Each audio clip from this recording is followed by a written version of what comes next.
Yes, hello everyone, very good afternoon.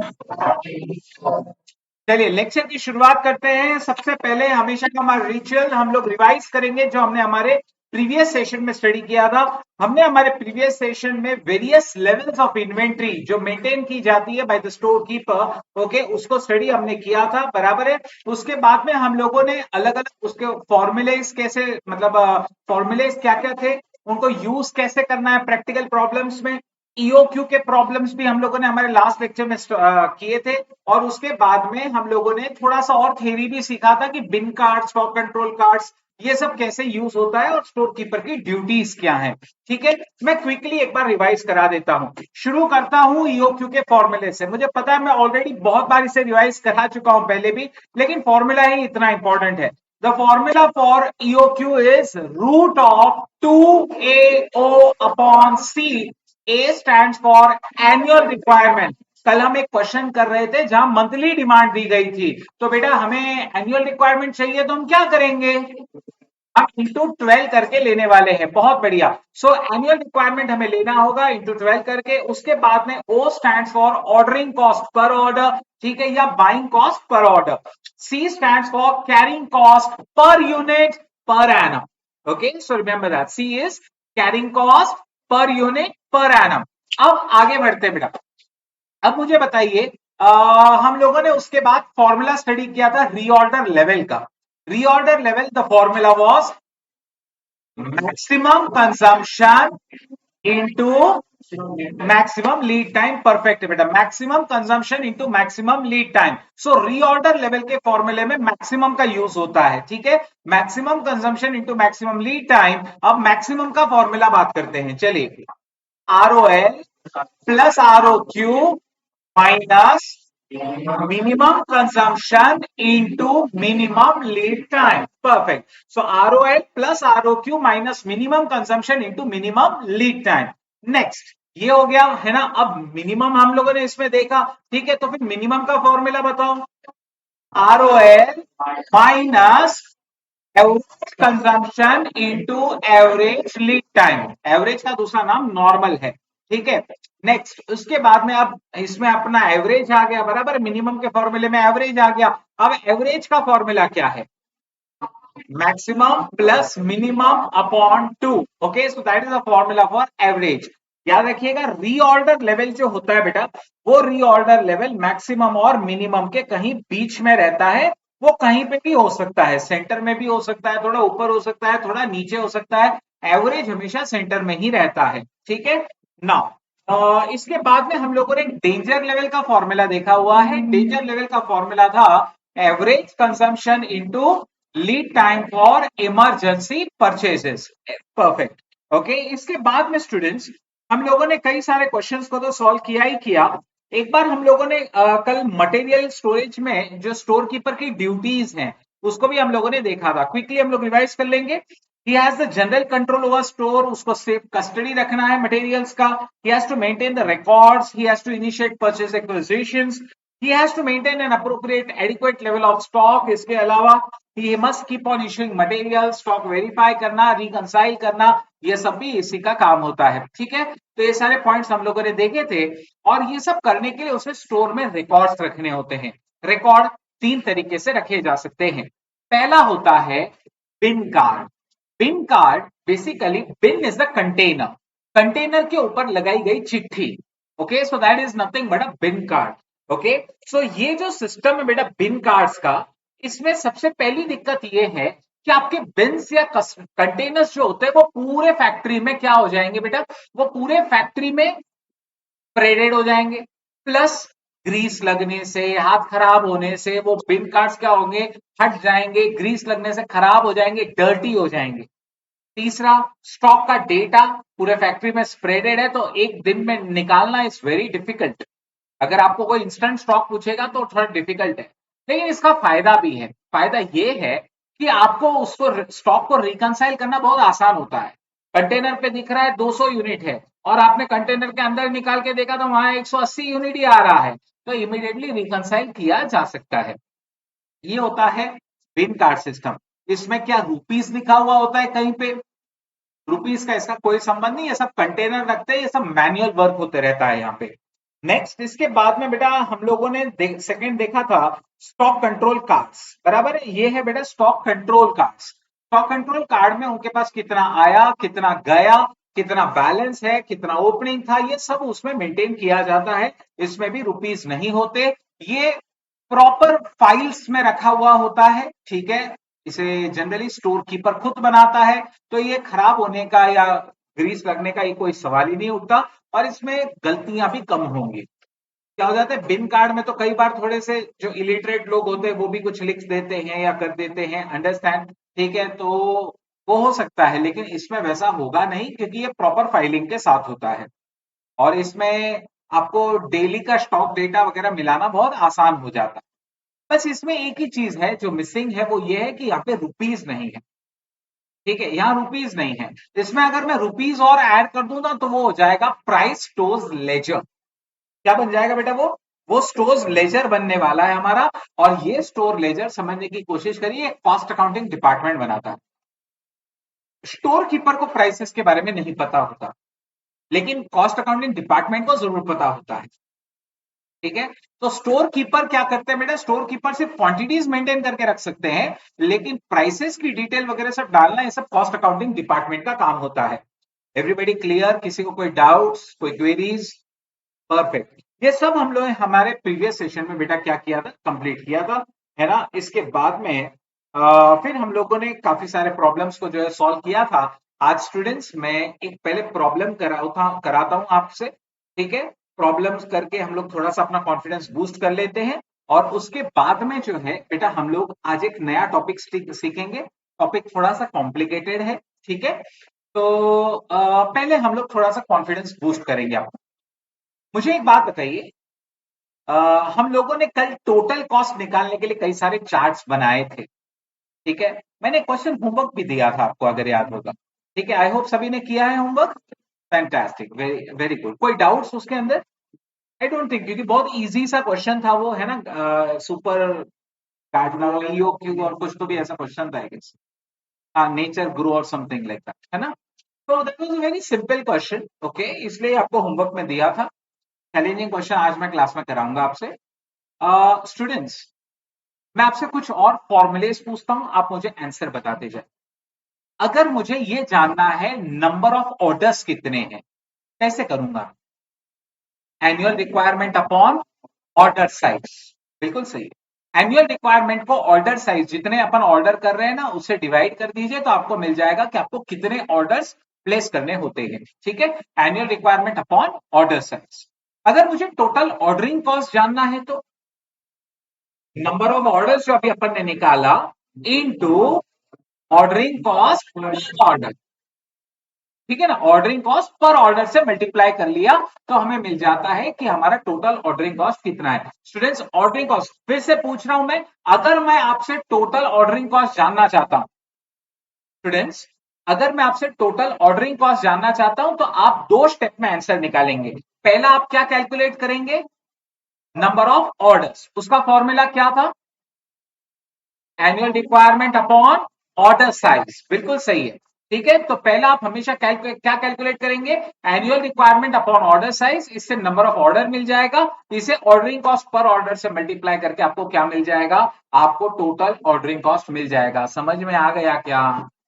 नहीं, फिर से बताओ, मैं अगर आपसे पूछूं टोटल ऑर्डरिंग कॉस्ट कितना है, आप कैसे निकालोगे? पहले आप नंबर ऑफ ऑर्डर्स निकालोगे, फॉर्मूला बताओ।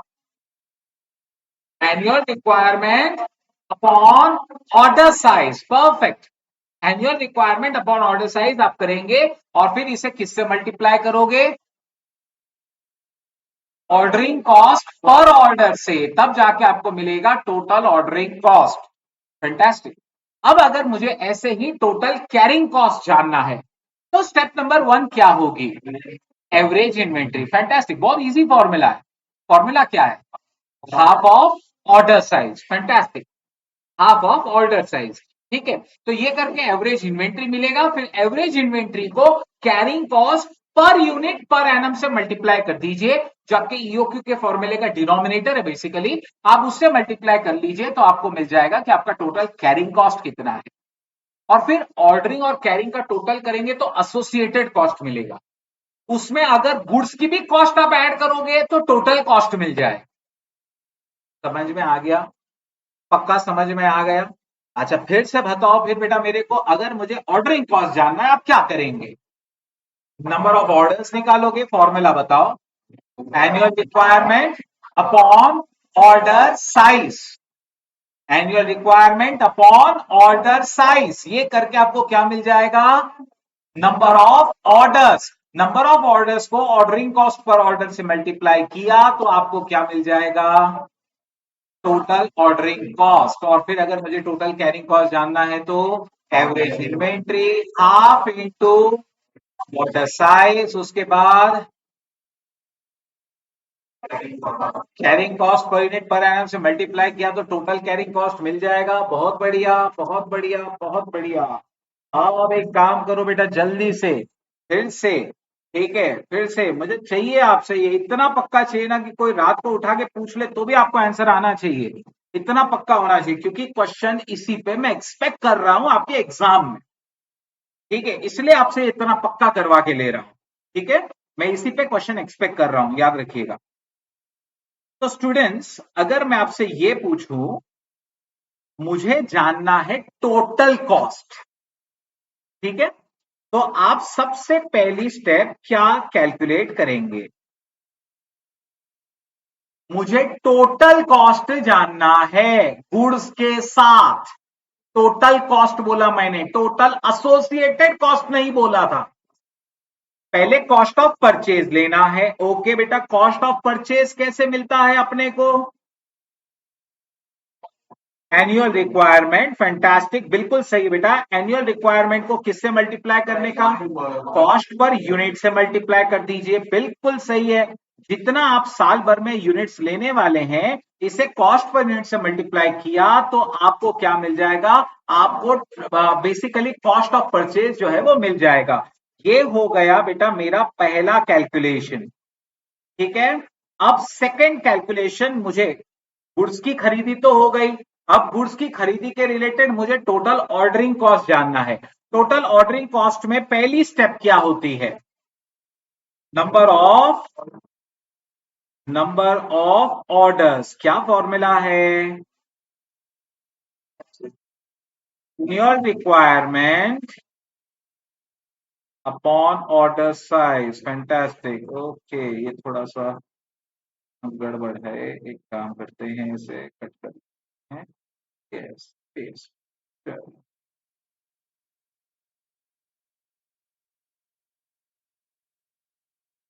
Yes. So number of orders हमारा क्या फॉर्मूला है? एनुअल रिक्वायरमेंट, एनुअल रिक्वायरमेंट इसको किससे डिवाइड किया अपन ने? ऑर्डर साइज से। ठीक है, इसको इससे डिवाइड करके हमें नंबर ऑफ ऑर्डर्स मिला। और अगर मुझे अब ऑर्डरिंग कॉस्ट जानना है तो क्या किया जाएगा? ये जो आपने सेकंड स्टेप में कैलकुलेट किया नंबर ऑफ ऑर्डर्स, आप इसे ही नंबर ऑफ ऑर्डर्स इसे ही किससे मल्टीप्लाई करेंगे? कॉस्ट पर ऑर्डर, या मतलब कॉस्ट पर ऑर्डर से अच्छा अपन इसको नाम देते हैं ऑर्डरिंग कॉस्ट पर ऑर्डर। ये करके हमें आंसर मिल जाएगा, यहाँ पे ऑर्डरिंग कॉस्ट हमारी आ जाएगी। अब मुझे बताइए, ऑर्डरिंग कॉस्ट भी आ गया, अब स्टेप 4 हमें क्या निकाल लेना चाहिए? अब हमें कैरिंग कॉस्ट कैलकुलेट करना है तो उसमें पहली चीज क्या लगती है अपने को? Average inventory. Perfect. Average inventory का फॉर्मूला क्या था? Half of order size. और ये कर लेने के बाद आपको स्टेप 5 निकालनी है, कैरिंग कॉस्ट। तो कैरिंग कॉस्ट कैसे निकलेगा बताओ बेटा? Average inventory into carrying cost, carrying cost per unit per annum, PUPA। ठीक है ना, ये कैरिंग कॉस्ट भी आ गया बेटा मेरा, कॉस्ट ऑफ परचेज भी मेरा आ चुका है, बराबर है। अब मुझे क्या कर लेना चाहिए जरा बताओ तो? मुझे टोटल कॉस्ट जानना है। तो टोटल कॉस्ट कैसे मिलेगा, स्टेप 6 कैसे मिलेगा? हाँ, basically first step, third step और fifth step, cost of purchase plus ordering cost plus carrying cost. सबको समझ में आ गया? ये चार्ट आप नहीं भूलोगे, पक्का याद रखोगे? ठीक है, ये बहुत इंपॉर्टेंट है। और अगर मैं आपसे सिर्फ एसोसिएटेड कॉस्ट मांगूंगा स्टूडेंट्स, अगर मैं आपसे सिर्फ एसोसिएटेड कॉस्ट मांगूंगा, तो आप मुझे बताएं आप कैसे कैलकुलेट करेंगे एसोसिएटेड कॉस्ट को? बेसिकली इसमें से सिर्फ कौन सी स्टेप अपने को नहीं निकालनी, वो ऊपर वाली कॉस्ट ऑफ परचेज वाली जो स्टेप है ना, जो स्टेप 1 है बेसिकली आपकी, उसे हटा दो आप। वो हटाने के बाद बाकी के चारों स्टेप्स आप कर लीजिए, तो आपको टोटल एसोसिएटेड कॉस्ट मिल जाएगा फिफ्थ स्टेप पे। Everybody clear? याद रहेगा पक्का? चलिए बहुत बढ़िया स्टूडेंट्स, अब आगे बढ़ते हैं स्टूडेंट्स। तो फिर ये सब अपन ने किया था, प्रीवियस सेशन में भी अपन ने किया हुआ है। अब मैं इसी के ऊपर एक क्वेश्चन आपका करवा रहा हूं। तो स्टूडेंट्स आप आ जाएंगे क्वेश्चन नंबर 16 अपन ने किया था as a homework, right? Super grow और नेचर जोन, ठीक है।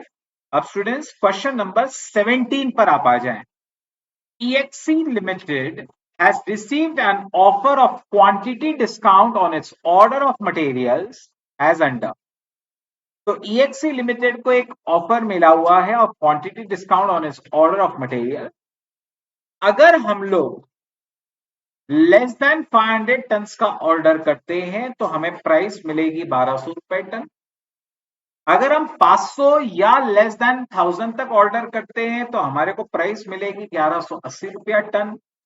1000 एंड लेस देन 2000 इसके बीच में ऑर्डर करते हैं तो प्राइस होती है 1160 पर टन। 2000 एंड लेस देन 3000 करते हैं तो 1140 एंड 3000 एंड अबव क्वांटिटी एक साथ ऑर्डर करते हैं तो 1120 क्या हो जाएगा बेटा, हमारा प्राइस पर टन होगा। The annual requirement for the material is 5,000 tons. The ordering cost per order is 1,200 and the stock holding cost is estimated at 20% of the material cost per annum. Okay, so हमें stock holding cost भी दी गई है, हमें ordering cost भी दे रखी है। You are required to compute the most economical purchase level. Okay, हमें most economical purchase level करना है। What will be your answer to the above question if there are no discounts offered and the price per ton is 1500 rupees? Next वाले question का answer तो मैं आपसे बाद में करवा लूंगा, ठीक है। नेक्स्ट वाले क्वेश्चन का आंसर मैं बाद में करवा लूंगा आपसे, आप मुझे पहले वाले इसका आंसर निकाल के बताएंगे, ठीक है। अब ये पहले वाले क्वेश्चन का आंसर कैसे निकलेगा मैं आपको थोड़ा सा आइडिया देता हूं पहले। स्टूडेंट्स उन्होंने अलग अलग रेंज पे अलग अलग क्वांटिटी डिस्काउंट्स ऑफर किए हैं। अगर हम लोग 500 टन से कम क्वांटिटी ऑर्डर करते हैं तो रेट होगा 1200 रुपीज पर टन। अगर हम लोग 500 या 1000 से नीचे कहीं पे भी ऑर्डर करते हैं, यानी 500, 600, 700, 800, 900, 990, ठीक है, अगर अपन ऐसी कोई भी क्वांटिटी ऑर्डर करते हैं लेस देन 1000 तो हमें रेट क्या मिलने वाला है बेटा इस केस में? 1180। अगर हम लोग 1000 या उससे ऊपर ऑर्डर करते हैं लेकिन 2000 से कम ऑर्डर करते हैं तो हमें रेट मिलेगा 1160 रुपए पर टन। 2000 या उससे ऊपर करते हैं लेकिन लेस देन 3000 तो रेट मिलेगा 1140 रुपए टन। 3000 या उसके ऊपर ऑर्डर करते हैं तो रेट मिलेगा 1120 रुपया पर टन। आप देख सकते हैं कि जैसे जैसे आप क्वांटिटी बढ़ा रहे हैं रेट जो है वो कम होते जा रहा है। Everybody understood this? Perfect. Now students अभी इस केस में अपने को क्या करना है, तो we have to calculate the most economical purchase level. अब मोस्ट इकोनॉमिकल परचेज लेवल तो क्या होती है यार, मोस्टली कितनी ऑर्डर करनी चाहिए वो तो हमारी ईओक्यू होती है। लेकिन ईओक्यू में एक अजम्पशन है कि यूनिट कॉस्ट फिक्स्ड रहती है। यहां तो यूनिट कॉस्ट क्या हो रही है, बार बार चेंज हो रही है। तो फिर अपने को हर लेवल पर कैलकुलेट करके देखना पड़ेगा कि टोटल कॉस्ट कितना आ रहा है, जिसमें सबसे सस्ता बैठेगा उतनी क्वांटिटी अपन ऑर्डर करेंगे। सबको समझ में आ रहा है अपन क्या करने वाले हैं?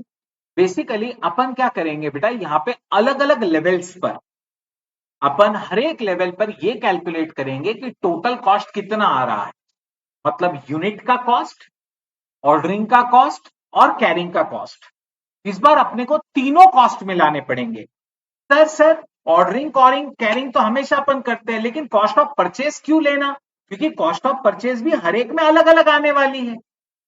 याद है हम लोग कोई क्वेश्चन कर रहे थे हमारे प्रीवियस सेशन में, उसमें दोनों में ऑर्डरिंग कॉस्ट क्या बोलते हैं परचेज की कॉस्ट सेम थी। तो मैंने आपसे कहा था जब वो सेम है तो वो इररेलेवेंट है डिसीजन लेने के लिए, तो आप उसको इग्नोर करो, वो चलता है। समझ में आ रहा है सबको? ठीक है, तो अगर वो सेम है तो उसको इग्नोर किया तो चलता है, ये हमेशा याद रखिएगा। ठीक है, लेकिन वो हमेशा अलग, इस बार देखिए सब में अलग अलग है, तो हमें कॉस्ट ऑफ परचेज भी हर एक में लेना पड़ेगा to calculate the real cost या total cost amount for all the options. और जिसमें ये सबसे सस्ता बैठेगा आपको वो वाला क्या करना है, आंसर लेना है। That is the most economical purchase level. क्या सबको समझ में आ गया? पक्का? अच्छा, अलग अलग कौन कौन सी लेवल का ऑर्डर साइज पकड़ू मैं, बताओ? 400, ओके वेरी गुड। आगे? 900। एक काम करो ना, एक लेस देन 500 रखते हैं अपन, 400 पकड़ते हैं, फिर एक 500 पकड़ो, तो इसमें 400 का पकड़ते हैं तो वो ये वाले रेट पे आएगा, इसमें 500 का ये रखते हैं तो ये रेट आ जाएगा, 1000 रखते हैं ये रेट मिल जाएगा, 2000 रखते हैं ये रेट मिल जाएगा, और 3000 रखते हैं तो ये वाला रेट मिल जाएगा। ठीक है, आप इसके अलावा भी कोई अलग अलग रेंज में ले सकते हैं, लेकिन जनरली हम लोग ईओक्यू बेटा, इसमें जो सबसे सस्ता है ना वही ईओक्यू। आपने ऑलरेडी निकाल लिया है क्या ईओक्यू? अच्छा, कैसे निकाला आपने ईओक्यू? तो लास्ट क्वेश्चन का आंसर दे दिया आपने, वो बी वाले पार्ट का आंसर हो गया। That is a different question ना, उसमें प्राइस पर टन 1500 फिक्स है, हमारी तो प्राइस पर टन इस बार 1200 ही है। तो ईओक्यू निकलेगा ही नहीं ना, अपन ही ईओक्यू निकाल रहे हैं। This is what we are trying to calculate, the most economical purchase level, वही तो अपन कर रहे हैं। लेकिन इस बार अपन फॉर्मूले से नहीं कर सकते उसको। हम लोग फॉर्मूले से क्यों नहीं कर सकते? क्योंकि रेट पर यूनिट सब में अलग अलग है ना। और अगर आप ईओक्यू के अजम्पशंस देखेंगे तो वहां पे लिखा हुआ है कि यूनिट कॉस्ट सेम रहना चाहिए हर बार। ठीक है, तो फिर इन दैट केस हम लोग ये 5 अलग अलग लेवल्स के ऊपर कैलकुलेट करेंगे। ठीक है, ये 5 अलग अलग लेवल्स के ऊपर अपने को टोटल कॉस्ट निकालना है। अच्छा मुझे बताओ, टोटल कॉस्ट के लिए कितने पॉइंट्स का चार्ट बनता है? टोटल कॉस्ट के लिए कितने पॉइंट्स का चार्ट बनता है? तो यार अभी आपको इतने अच्छे से कराया बेटा मैंने।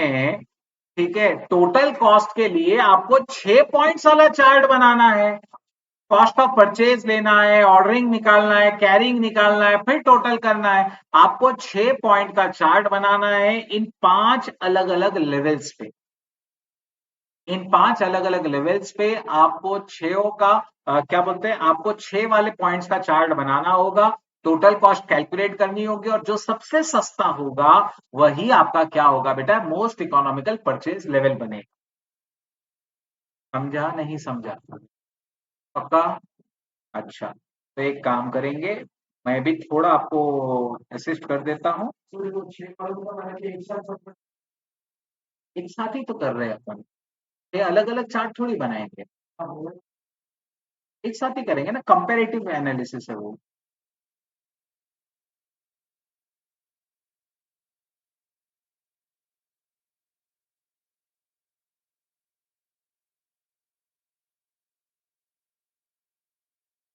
क्या बोले? बिल्कुल आप ही को करना है बेटा, मैं सिर्फ थोड़ा सा गाइड कर रहा हूँ कैसे कॉलम्स होंगे वगैरह उस पे। 400, 500 के बाद में आपका देखो 400, 500, 1000, 2000 एंड आई थिंक 3000।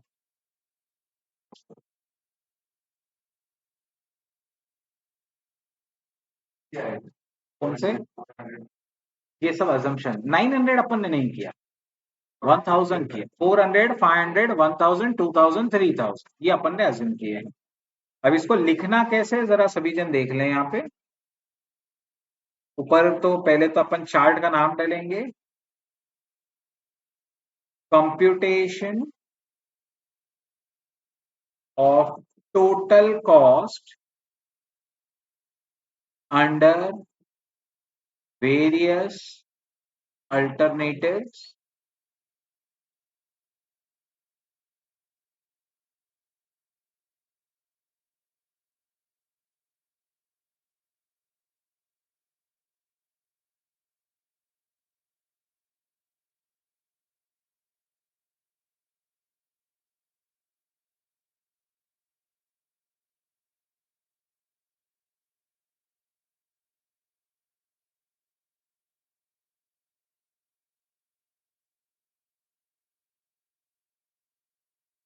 जो कॉलम है वो ऑर्डर साइज के लिए बनाए हैं बेटा मैंने, और जो रोज हैं वो सब पर्टिकुलर्स के इसमें आएंगी। तो पहला ऑर्डर साइज अपन ने कितना लिया हुआ है, 400 टन्स। दूसरा अपन कितना ले रहे हैं, 500 टन्स। तीसरा 1000 turns, 2000 tons and 3000 turns.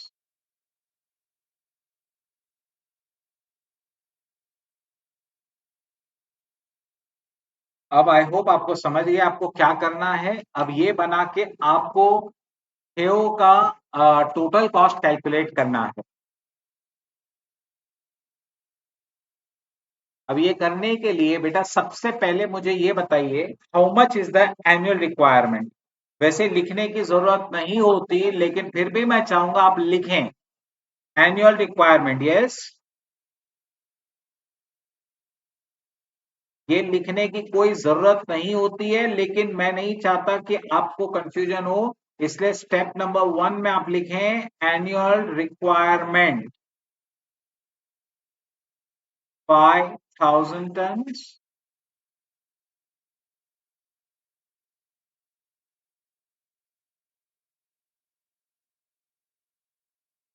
Order size अपन ने लिख लिया, एनुअल रिक्वायरमेंट अपन ने लिखा हुआ है। अब स्टेप 2, कॉस्ट पर यूनिट कितना होगा, या कॉस्ट पर टन, क्योंकि वो भी सभी के लिए अलग अलग है बेटा। इस बार समझ रहे हैं आप, वो सबके लिए अलग अलग है। जब आप 400 ऑर्डर करते हैं तो कौन सा रेट एप्लीकेबल हो जाएगा, 1200 वाला एप्लीकेबल हो जाएगा।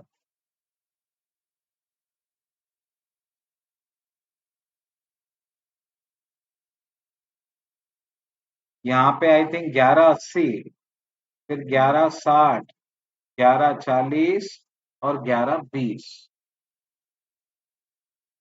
ठीक है, अब I think you can easily follow the 6 points. What should be the next step, cost of purchase. Come on students, cost of purchases bracket में लिख सकते हैं स्टेप 1 इंटू स्टेप 2। तो annual requirement into cost per ton, so 5000 into X 1200,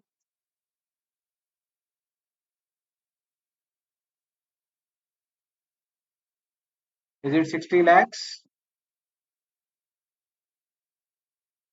वैसे ही दूसरे का निकालिए, 59 लाख। 1 लाख से कम हुआ, आई थिंक वो एक एक से ही कम होते जाएगा बराबर। तो 58 lakh, 57 lakh and 56 lakh. 56 lakh, this is the cost of purchase.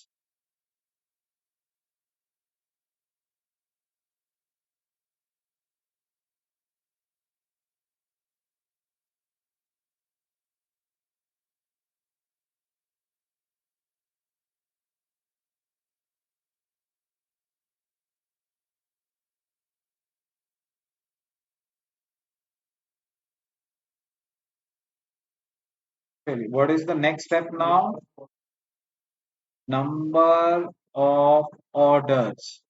अब स्टूडेंट्स नंबर ऑफ ऑर्डर्स निकालने के लिए यहाँ पे दो चीजें हो सकती हैं। नंबर ऑफ ऑर्डर्स, पहले तो मुझे बताओ फॉर्मूला क्या होगा? Annual requirement upon order size, बहुत आसानी से मिलेगा। यहाँ पे मैंने आपसे कहा दो चीजें हो सकती है, वो दो चीजें कौन सी है बेटा? एक, आप ऐसा कर सकते हैं कि नंबर ऑफ ऑर्डर्स को होल नंबर या इंटेजर में ले। जैसे फॉर एग्जाम्पल बेटा मुझे बताओ कि 5000 डिवाइड बाय 400 करना है, तो 12.5 आ रहा है। तो या तो आप 13 ऑर्डर्स लेंगे कि भाई 12.5 ऑर्डर कैसे दिया जा सकता है, ऑर्डर तो 13 वही होगा, बराबर है। तो हमेशा अपवर्ड राउंडिंग करते रहें। अपवर्ड राउंडिंग, अगर जैसे 12.25 भी आता तो भी 13 ही लेता हूं, क्योंकि ऊपर की थोड़ी सी क्वांटिटी के लिए भी ऑर्डर देने के लिए तो पूरा ही फोन करना पड़ेगा। आ रहा है समझ में? तो अपवर्ड राउंडिंग या तो की जाए, या दूसरा आप डेसिमल में लेके भी सॉल्विंग कर सकते हैं।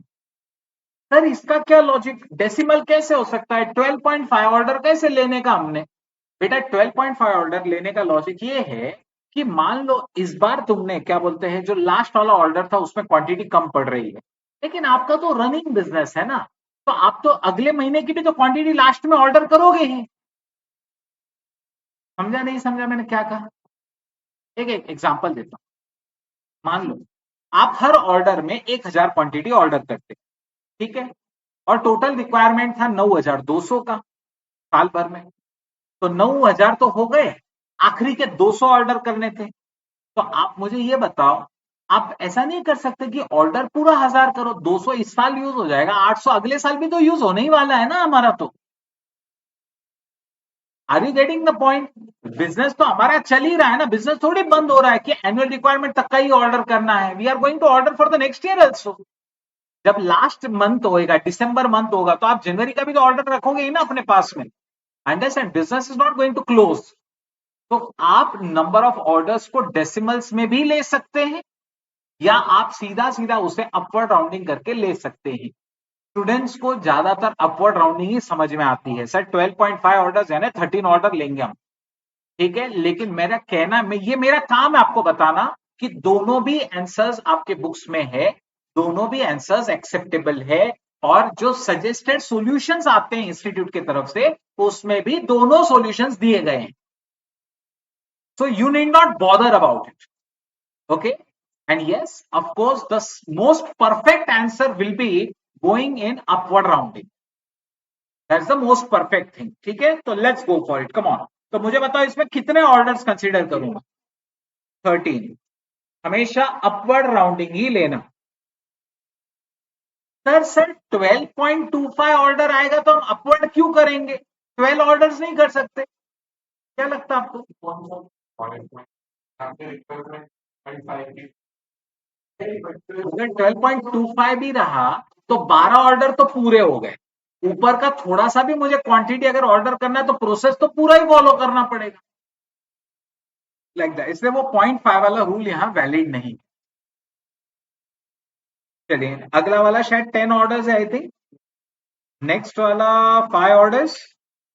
नेक्स्ट वाला 2.5 ऑर्डर आ रहा है अभी, 3 ऑर्डर्स। और अगला वाला 2 ऑर्डर्स। फैंटास्टिक।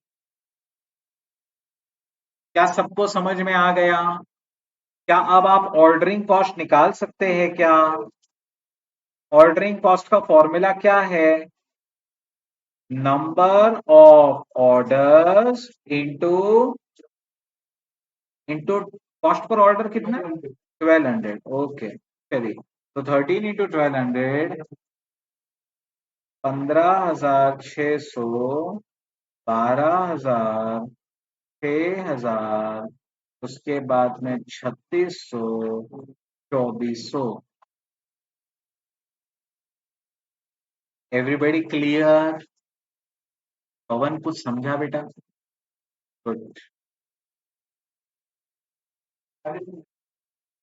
इसके बाद हम लोग कैरिंग कॉस्ट के प्रोसेस में जाएंगे, तो अपने का एवरेज इन्वेंट्री लगेगा ही। Go for it.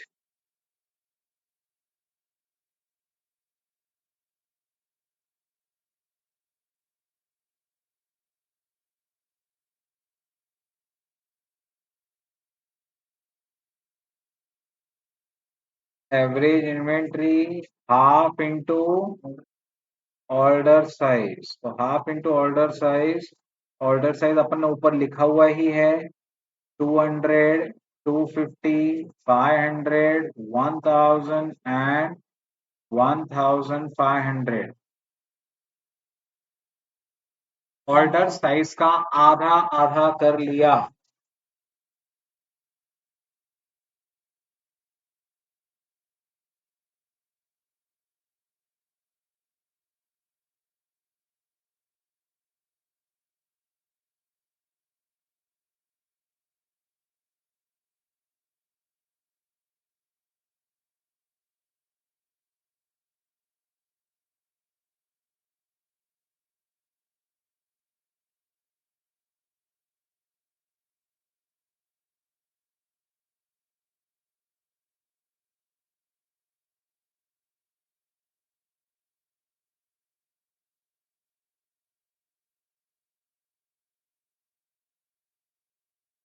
ये स्टूडेंट्स डन।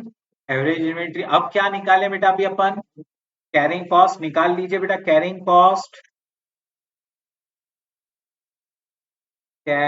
कॉस्ट।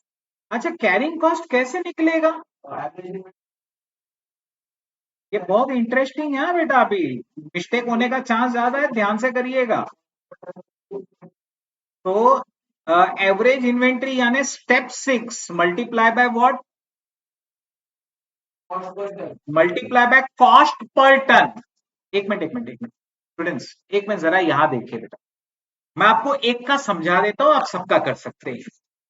बेटा एक एक का करने के लिए मुझे बताइए, सबसे पहले आपको क्वेश्चन में क्या दिया था कि हमारा स्टॉक होल्डिंग कॉस्ट है ना 20% ऑफ मटेरियल कॉस्ट। ठीक है, मटेरियल कॉस्ट जब क्वांटिटी 500 के नीचे होती थी यानी 400 होती थी, तो मटेरियल कॉस्ट हमारी कितनी आती थी? 1200। उसका 20% जो है वो स्टॉक होल्डिंग कॉस्ट है। बेटा स्टूडेंट्स मुझे बताइए, जब अपन ने 400 का ऑर्डर दिया था, what is the average inventory? जब आपने 400 का ऑर्डर दिया तो what is the average inventory? 200। तो 200 that is the average inventory into, क्या आप मुझे बता सकते हैं कि एक यूनिट का कैरिंग कॉस्ट कैसे निकाला जाता है? पीयूपीए, कॉस्ट ऑफ परचेज, यानी 1200 रुपए इंटू 20%। बिल्कुल सही है। तो 1200 का 20% यानी आप क्या करेंगे, 200 इंटू 1200 इंटू 20% कर लीजिए, तो आपको मिल जाएगा टोटल कैरिंग कॉस्ट। सर समझा नहीं, कैसे कर रहे हो आप? बेटा मेरे को एक ही चीज बताओ, ऋतुराज आपके चेहरे से लग रहा है नहीं अभी तक समझा। समझ गया। अच्छा मुझे बताओ, एक यूनिट को कैरी करने का खर्चा कैसे निकलेगा, सिर्फ एक यूनिट को? We will multiply the price per ton into 20%। Perfect. तो इससे एक यूनिट का मिलेगा 240 रुपए। अपन उसे एवरेज इन्वेंट्री से मल्टीप्लाई करेंगे तो हमें टोटल कैरिंग कॉस्ट मिल जाएगा। आया समझ में? अच्छा अगले वाले का जरा बताओ तो, जरा अगले वाले का बताएं। अगला वाला है 1180 का रेट है, 1180 का 20% ले लीजिए। 1180 का 20% लीजिए, एक यूनिट का मिलेगा 236 मल्टीप्लाई बाय, आप उस टाइम पे 250 यूनिट को स्टोर कर रहे थे, 250 यूनिट एवरेज इन्वेंट्री था आपका। समझ में आ गया बेटा सबको? बस ऐसे करना है। ठीक है, तो ऐसे सभी का कर लीजिए।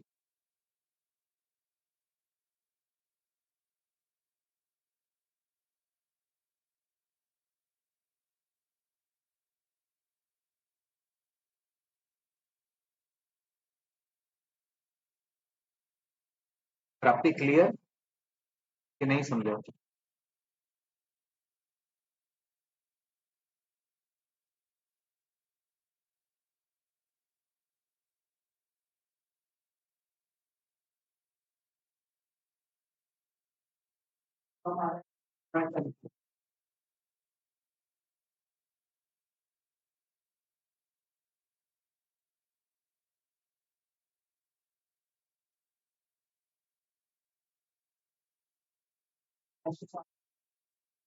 टोटल कॉस्ट, हाँ ठीक है।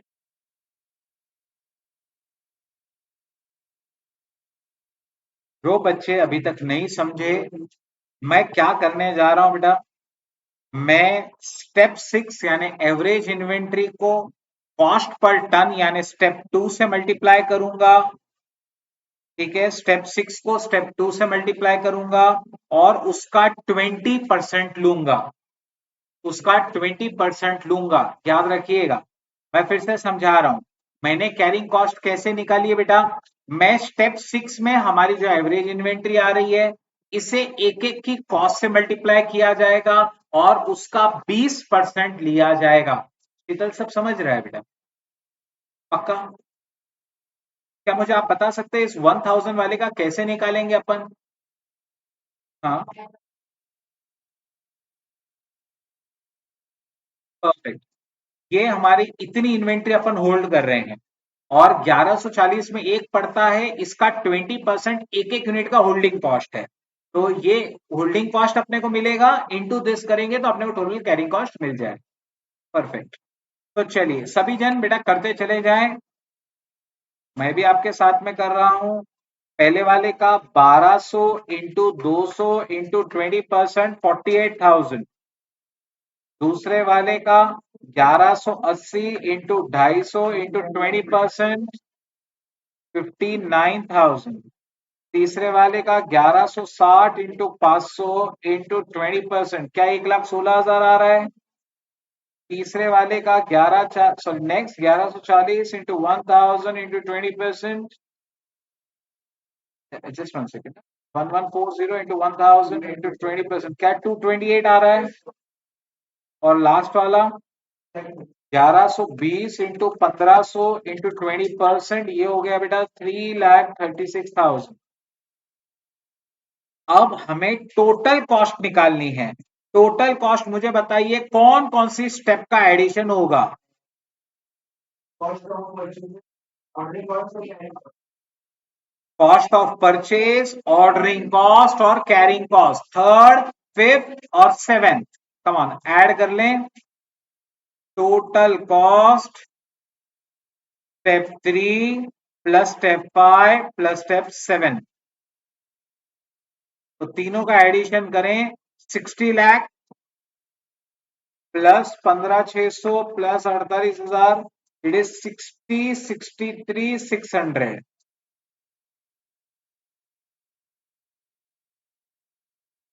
60,63,000 CA बराबर है। फिर 12,000 प्लस 59,000 प्लस 59 लाख, अगला शायद 59,71,000।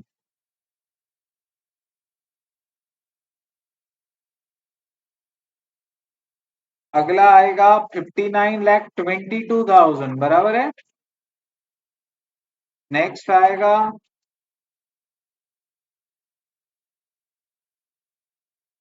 59,31,600 और लास्ट कितना आएगा बता सकते हो?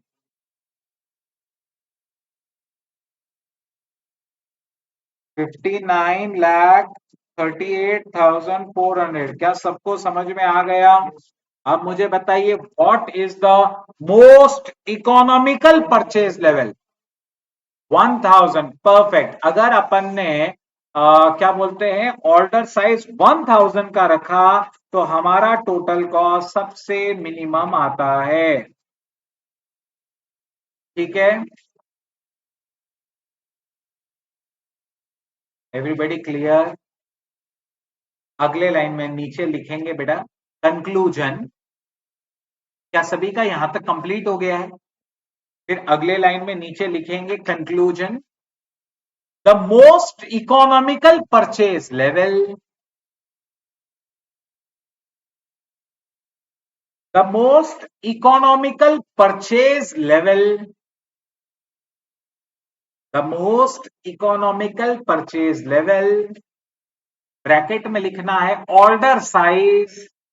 परचेज लेवल यानी यहां पे order size. Okay, the most economical purchase level, bracket में लिखेंगे order size, bracket complete, is 1000 turns,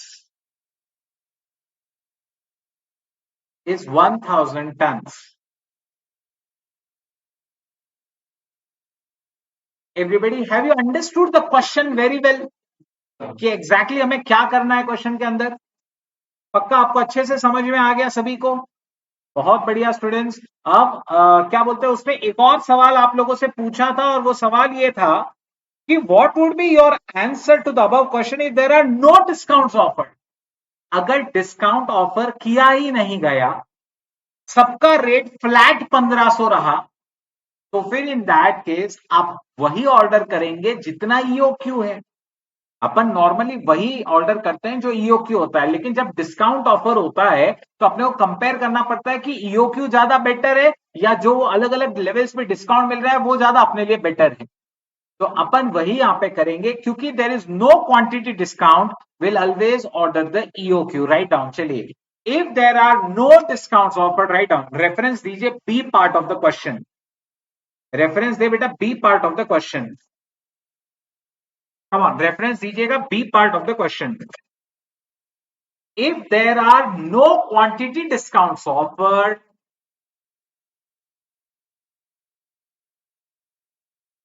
if there are no quantity discounts offered,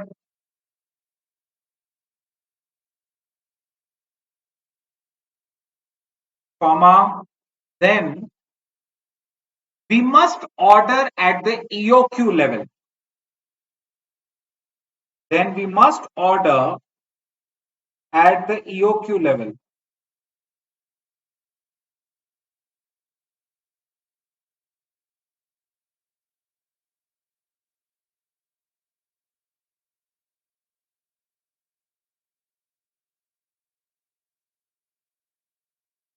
Then we must order at the EOQ level. Full stop. अगले line में अब अपने को EOQ निकालना है। निकाल लो बेटा EOQ जल्दी से। EOQ is equal to root of 2AO upon C, root of 2AO upon C, which is equal to, मैं भी आपके साथ लिखते चलता हूं ताकि कोई कंफ्यूजन ना रहे। EOQ is equal to root of 2AO upon C, which is equal to root of 2 into what was the annual requirement? 5,000 tons. What is the ordering cost? 1200 per order. And what is the carrying cost? PUPA 1500 का 20%। Perfect. 1500 का 20%। Come on students, calculate करिए। तो सब solve करके मेरे हिसाब से 40,000 आएगा रूट के अंदर, और फिर रूट दे देने के बाद आ जाएगा 200 यूनिट।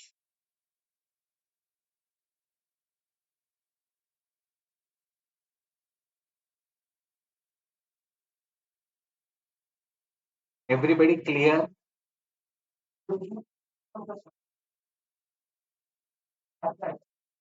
हाँ, आया हुआ है ये क्वेश्चन तो।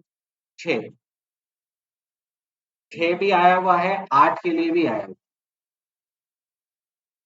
सेम सेम सेम, यही क्वेश्चन, यही क्वेश्चन।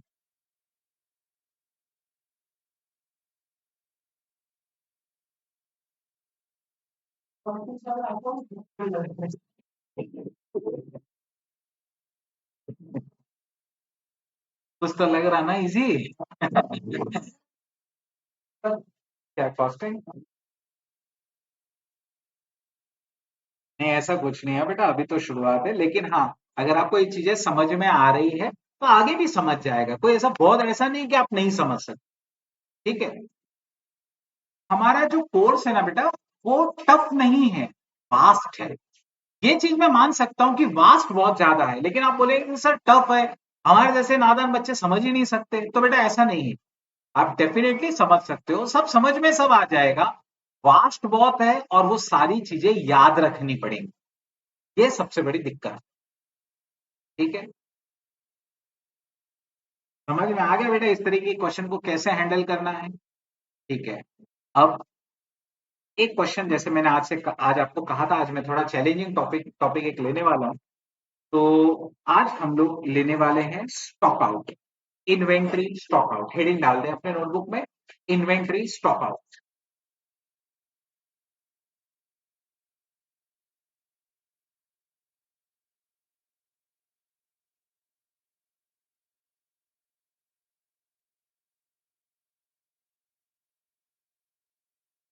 ये पेज नंबर है 74।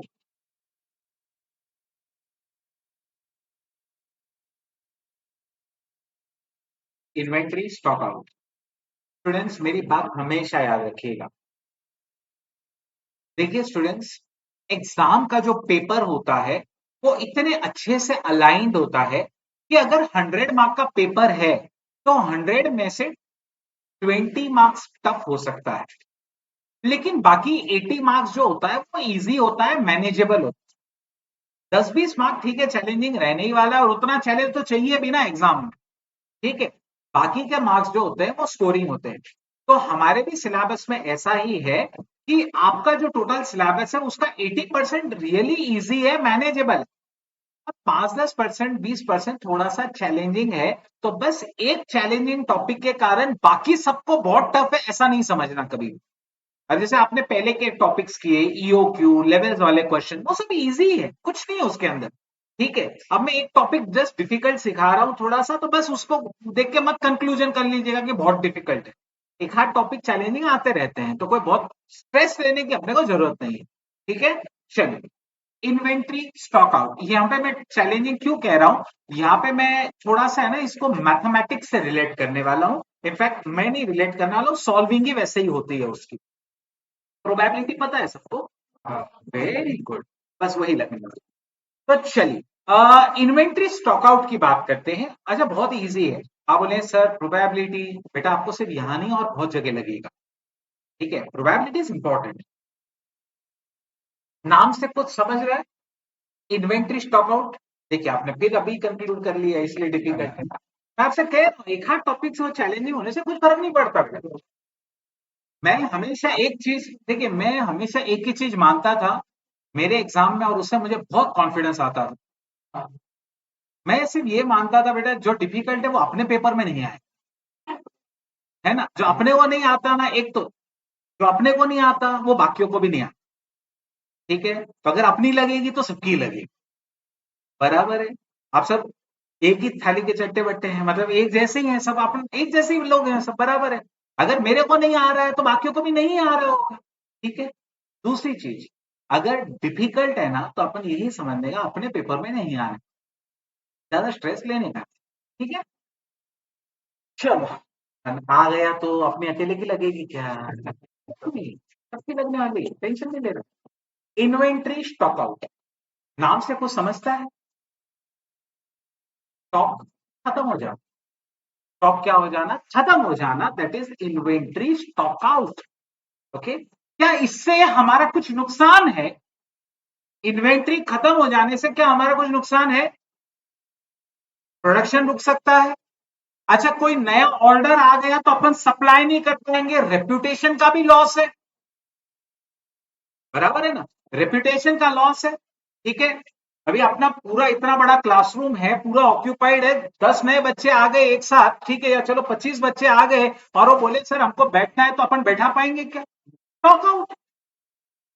Understand this thing. The point what I'm trying to make is, what is stock out? Basically, stock out is something like आपका स्टॉक जीरो हो जाना, इसके आगे आप प्रोडक्शन नहीं कर सकते, बराबर है, आपकी इन्वेंट्री जीरो हो चुकी है। आपका नुकसान इसमें यह है कि आपको अगर कोई नया ऑर्डर मिल जाता था आप उसे एक्सेप्ट नहीं कर पाओगे, अपॉर्चुनिटी का लॉस हो जाए। दूसरा, आपका ब्रांड नेम खराब होता है कि यार इनके पास स्टॉक नहीं मिलता, सही है ना। और ये बहुत मायने रखता है, क्योंकि हर कोई चाहता है कि उसका सप्लाई चेन जो है वो एकदम अच्छा रहे, जब चाहिए तुरंत माल मिलना चाहिए टाइम पे। तो अगर अपना ऐसा नाम बन गया कि यार इनके पास कभी भी फोन करो बोलते हैं हमारे पास स्टॉक नहीं है, ठीक है, फिर आगे से ऑर्डर आएगा ही नहीं। Are you getting the point? Like that. तो हम लोग स्टॉक आउट होने का सबसे बड़ा दिक्कत यह है कि अपनी अपॉर्चुनिटी का लॉस होगा और साथ में ब्रांड नेम का लॉस होगा। लेकिन स्टॉक आउट नहीं होने के चक्कर में बेटा सोचो, अगर मैं पहले से ही 2000 बच्चों की क्लास लेके रख लूं तो कहीं आ गए तो अपन स्टॉक आउट ना हो जाए, बराबर है। तो पहले से इतना नहीं ले सकते अपन। ठीक है, ओके, तो पहले से इतना नहीं ले सकते, मतलब अपने को बैलेंस बना के रखना पड़ेगा, है ना। पता चला मेरा पूरा रेवेन्यू रेंट में ही चला गया। Are you getting the point, right? And this is logical, this is quite logical. तो इन दैट केस स्टूडेंट समझने की कोशिश करिए, हमें बैलेंस बनाना पड़ेगा। हमें यह सोचना पड़ेगा कि हम लोग स्टॉक आउट ना हो, लेकिन हाँ, स्टॉक आउट नहीं होना, इससे बचाने के लिए अननेसेसरी आप बहुत ज्यादा स्टॉक भी ना ले। ऐसा हो सकता है बेटा कि 365 दिन में 2 दिन ऐसे होते हैं जब बहुत ज्यादा डिमांड आती है। ऑन एन एवरेज मान लो 100 200 की डिमांड आती रहती है, ठीक है, लेकिन सिर्फ 2 दिन ऐसे रहते हैं जब 800 की डिमांड आती है। तो वो 2 दिन के लिए पूरे साल 800 स्टॉक मेंटेन करके रखना सही है क्या? नहीं। हम लोग पूरे साल फिर 200 का ही stock on an average maintain करके रखेंगे ना। 2 दिन के लिए जो है, ठीक है भैया, हमारा लॉस हो गया 600 यूनिट की अपॉर्चुनिटी का। अपने को वही कंपेयर करना होगा कि अगर अपन 600 यूनिट एक्स्ट्रा पूरे साल भर संभाल के रखे तो उसका इंटरेस्ट कितना लगता है, और अगर मान लो अपन उसको छोड़ देते हैं तो अपना कितना अपॉर्चुनिटी का लॉस होता है, ये अपने को समझना पड़ेगा। सभी को क्लियर हो गया? अच्छा, मुझे एक बात बताइए स्टूडेंट्स, अब मैं एक बहुत इंटरेस्टिंग चीज सिखा रहा हूं जिससे क्वेश्चन आपको सॉल्व करने में इजी हो जाए। आपके पास 100 यूनिट थे, ठीक है, डिमांड आई 80 यूनिट की, क्या आप स्टॉक आउट हुए? नहीं। क्या आपका ब्रांड में कोई लॉस हुआ? नहीं। 100 यूनिट आपके पास है, मैं एक्चुअली क्वेश्चन का ही पार्ट आपसे अभी थोड़ा सा ओरली करवा रहा हूं। 100 यूनिट आपके पास में है, डिमांड आ गई 100 यूनिट की, क्या आप स्टॉक आउट हुए? 100 यूनिट आपके पास में है और डिमांड भी 100 यूनिट की ही है, क्या आप स्टॉक आउट हुए या नहीं? स्टॉक आउट तो हो गए, जीरो हो गया स्टॉक, लेकिन क्या आपकी कोई अपॉर्चुनिटी मिस हुई? नहीं। तो स्टॉक आउट हो जाने का हर बार मतलब ये नहीं होगा कि आपने कोई अपॉर्चुनिटी मिस ही कर दी। अगर अपॉर्चुनिटी, अगर मान लो डिमांड 110 यूनिट की होती है और आपका पास 100 का ही स्टॉक रहता था, तो आप कह सकते थे कि हाँ, हम लोग स्टॉक आउट तो हुए ही हुए और 10 यूनिट का अपॉर्चुनिटी का लॉस है। लेकिन अगर 100 का ही अपने पास स्टॉक है और डिमांड भी 100 की ही है, तो अपन ने पूरा कर दिया उसको, अपना कुछ भी लॉस नहीं होने वाला। क्लियर? Any doubt? पक्का समझ में आ गया सभी को? ठीक है, very good. Stockout is said to be an occurred when an inventory item could not be supplied due to insufficient stock in the store. The stockout cost situation not only results in financial terms, but it in non-financial terms also. Upon goodwill में loss कर देंगे, अपन commitments पूरा नहीं कर पाएंगे। तो हमें एक ट्रेड ऑफ बनाना है। सर ट्रेड ऑफ मतलब बैलेंस। एक बैलेंस बनाना होता है कि अपने को कितना स्टॉक रखना चाहिए और कितना अगर स्टॉक आउट हुआ तो भी अपन चल जाए। वो थोड़े से किरकोल 1-2 दिन के लिए अपन पूरे साल भर स्टॉक नहीं होल्ड करके रख सकते। ऐसा होता है ना बेटा। मान लो जो लोग, ये लोग सीजनल बिजनेसेस करते हैं, अब मेरा दोस्त है ना सीजनल बिजनेस करता है, पता है क्या? तो ही इज डूइंग दैट। देखिए वो बैग्स वैग्स का करता है, बैग्स तो साल भर चलते हैं। लेकिन अभी आपने देखा होगा, आप भी कई बार जाते होंगे, जो बैग वाले बिजनेसेस वाले होते हैं, वो लोग क्या करते हैं सीजन के टाइम पे, जैसे रेनी सीजन है तो अम्ब्रेलाज भी रख लेते हैं। बराबर है, अम्ब्रेलाज भी रख लेंगे, रेनकोट भी रख लेंगे, ठीक है। तो ऐसे सीजन वाइज वो लोग क्या करते हैं, नया नया स्टॉक लेके रख लेते हैं, ठीक है। तो उसने भी क्या किया लास्ट टाइम पता है, उसने रेनकोट्स वगैरह भर लिए, है ना, भर लिया है ना, ऐसा स्टॉक कर लिया उसने। रेनकोट हो गया, जैकेट हो गए, और जर्किन, मतलब वो जो लगता है बेसिकली रेनी सीजन में। तो उसने वो सब अपने पास रख लिया, अम्ब्रेलाज रख लिए, और हुआ क्या कि उसने 100 यूनिट भरे ना तो 80 यूनिट ही बिके। अब बचे 20 यूनिट का क्या करने की, नेक्स्ट सीजन। तो understand he must have to maintain a balance कि अपने को सीजन में कितना भरना है। क्या अगर बहुत ज्यादा अगर अपना उसमें पैसा लगने वाला है तो अपन बोलेंगे जान दे यार, कौन दिमाग लगाए फिर, unnecessary. Are you getting the point? Any doubts, any queries? तो आपको एक बैलेंस बनाना, ठीक है। आप भी जानते हैं सीजन में जैसे बरसात हो रही है वगैरह, तो एक्चुअल में एकदम शुरू शुरू में थोड़ी ज्यादा डिमांड रहती है, फिर डिमांड ठंडी हो जाती है, फिर लोग आदी हो जाते हैं बरसात, ठीक है, like that.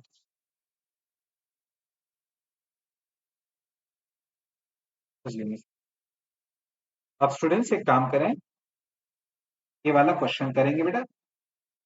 Bye some chance मैंने उसको नंबर नहीं दिया हुआ है। काइंडली नंबर नहीं दिया। पिछले वाले का नंबर 18 था ना? नहीं ना, 18 मैंने देखा ना बेटा, 18 है ना? 18 के बाद में इस क्वेश्चन को नंबर नहीं किया और अगला वाला सीधा 20 है। तो उसको प्लीज 19 कर लीजिए ना, make it question number 19।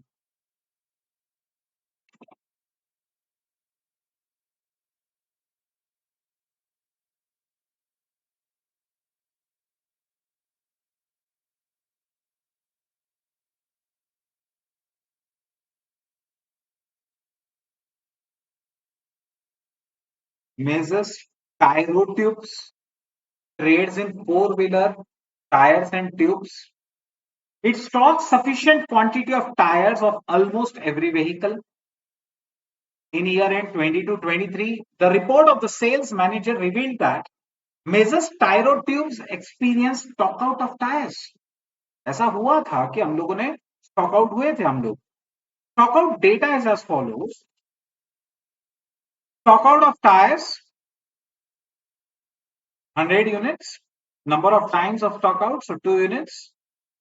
80, 5 units, 50, 10 units, sorry, 50, 10 times, 20 units stock out हुआ, that is 20 times, 10 units stock out हुआ 30 times, and 0 unit का stock out हुआ 33 times. Measures Tyro Tubes loses 150 per unit due to stock out and spends ₹50 per unit on carrying of inventory. Determine the optimum safest stock level. To be very frank, question को पहले पढ़ के नहीं समझ में आता हो क्या पूछना चाह रहे है ना, नहीं समझता है। ठीक है, तो अब इसको थोड़ा सा मैं अलग स्टाइल में समझाने की पहले तो कोशिश करता हूँ। क्या बोले?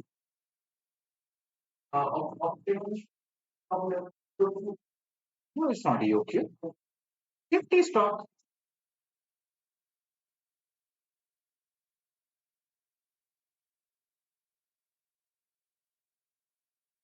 देखिए, उसने आपको क्या कहा, मैं सिचुएशन आपके सामने रख देता हूं और फिर क्वेश्चन को अपन करना स्टार्ट करेंगे। उसने आपके सामने ये इंफॉर्मेशन रखी हुई है कि हमारे पास में ऑन एन एवरेज अपन कुछ ऑर्डर करते रहते हैं, माल रहता है, अपन सप्लाई करते रहते हैं, चलते रहता है बिजनेस। ठीक है, लेकिन पिछली बार क्या हुआ, अपने रूटीन बिजनेस के अलावा भी अपन कई बार स्टॉक आउट हो, और जब स्टॉक आउट हुए तो कितने स्टॉक आउट हुए बेटा समझने की कोशिश करिए। जैसे मेरे अभी ऑन एन एवरेज मेरे पास कुछ ना कुछ स्टॉक तो रहता होगा। जैसे अगर मैं 1000 का ऑर्डर करता हूं तो ऑन एन एवरेज 500 का इन्वेंट्री रहता है मेरे पास। समझ रहा है नहीं समझ रहा है? एक काम करो, नोटबुक बंद कर दो बेटा, क्वेश्चन पहले ही चैलेंजिंग है, नोटबुक टेक्स्ट बुक सब बंद करो, थोड़ी देर यहां देखो। स्टूडेंट्स मुझे एक ही चीज बताइए, अगर अभी मेरे पास सेफ्टी स्टॉक 0 है, मेरे पास कुछ भी एक्स्ट्रा स्टॉक नहीं है, ठीक है, और मेरी ऑर्डर साइज है 1000 यूनिट, तो मेरी एवरेज इन्वेंट्री कितनी है? बिल्कुल सही है। What is the formula for average inventory? Half of order size. भले ही मेरे पास सेफ्टी स्टॉक नहीं है, लेकिन मैं जो ऑर्डर करता हूं उसका आधा तो हमेशा एवरेज रहता ही है ना मेरे पास। तो अगर मैंने 100 यूनिट का या 1000 यूनिट का ऑर्डर किया था, तो 1000 यूनिट तो थे ना मेरे पास। अगर माल आएगा, रिक्वेस्ट आएगी, तो मैं उसमें से ही सप्लाई करते जाऊंगा। Are you getting the point? तो मेरा बिजनेस चल रहा है, ऐसा मत सोचो कि बिजनेस बंद है। बिजनेस चल रहा है, माल मंगाया जा रहा है, बेचा जा रहा है, मंगाया जा रहा है, बेचा जा रहा है। लेकिन कभी कभी क्या हो जाता है, जितना अपने पास में on an average stock maintain होता है, उसके अलावा भी एक्स्ट्रा डिमांड आ जाती है। जैसे अभी फॉर एग्जांपल मैंने 1000 यूनिट्स का ऑर्डर दिया। अब 1000 यूनिट्स का ऑर्डर दिया, अब मैं धीरे धीरे से उसमें से इश्यू करते जा रहा हूँ। 100 यूनिट इश्यू किया, 50 इश्यू किया, 20 इश्यू किया, 30 इश्यू किया, फिर 100 इश्यू किया, करते करते करते करते मान लीजिए मेरा स्टॉक जो है 100 यूनिट तक आ गया। अब मैंने क्या किया, मैंने वापस से परचेज ऑर्डर डाला, लेकिन माल आने से पहले मुझे एक और 200 क्वांटिटी का ऑर्डर आ गया। अब मैं कहां से सप्लाई करूं? मैं उस टाइम पे स्टॉक आउट। तो ऐसी सिचुएशन से बिजनेस चल रहा है, उसके अंदर क्या हो रहा है, आपके पास थोड़ा स्टॉक मेंटेन रहता है हमेशा चलते चलते, ठीक है, लेकिन उसके बावजूद भी कभी कभी एक्स्ट्रा डिमांड आ जाती है जब आप स्टॉक आउट हो जाते। समझा नहीं समझा? पक्का? अच्छा, यहाँ पे उसने अभी तक आपको पूछा, आपको क्या बोला है कि उनका बिजनेस चल रहा था, it stock sufficient quantity of tyre of almost vehicle, उसके पास ऑन एन एवरेज अपने हमेशा स्टॉक रहता था बिजनेस को चलाने के लिए, लेकिन क्या हो जाता था, कभी कभी एक्स्ट्रा डिमांड आ जाती थी, और वो एक्स्ट्रा डिमांड को मीट करने के लिए आपसे जानना चाहता है कि वो जो मेंटेन करता है उसके ऊपर उसको कितना एडिशनल सेफ्टी स्टॉक रख लेना चाहिए। बिजनेस चलाने के लिए तो जो स्टॉक को खरीदेगा बेचेगा वो तो रहेगा ही रहेगा, लेकिन उसके अलावा स्पेयर अपने पास कितना स्टॉक वो रख सकता है या उसे रखना चाहिए ताकि उसकी डिमांड का लॉस ना हो, वो आपको बताना। अच्छा स्टूडेंट्स, उसने आगे आपको क्या कहा, मेजर्स टायरो ट्यूब्स लूसेस 150 पर unit due to stock out. इसका मतलब ये हुआ, आप एक एक यूनिट पे 150 रुपए कमाते थे, एक यूनिट की एक्स्ट्रा डिमांड आ गई, मेरे पास स्टॉक नहीं है तो मेरे 150 का लॉस हो गया ना, मैं 150 रुपए कमा लेता था उसको बेच के, तो 150 इज योर अपॉर्चुनिटी लॉस। लेकिन हाँ, अगर मान लो मैंने एक एक्स्ट्रा यूनिट रखा और डिमांड आई नहीं, तो अपने गले में घंटी बज गई, बराबर है, उसका अपने को फुकट स्टोरेज करना पड़ेगा, उसका 50 रुपीज का खर्चा। समझ में आ रहा है, अगर मैं एक एक्स्ट्रा यूनिट रख रहा हूं तो उसकी डिमांड आ गई तो 150 कमा लूंगा, नहीं आई तो 50 रुपए मेरे जेब से जाएंगे कैरी करने। Are you getting the point?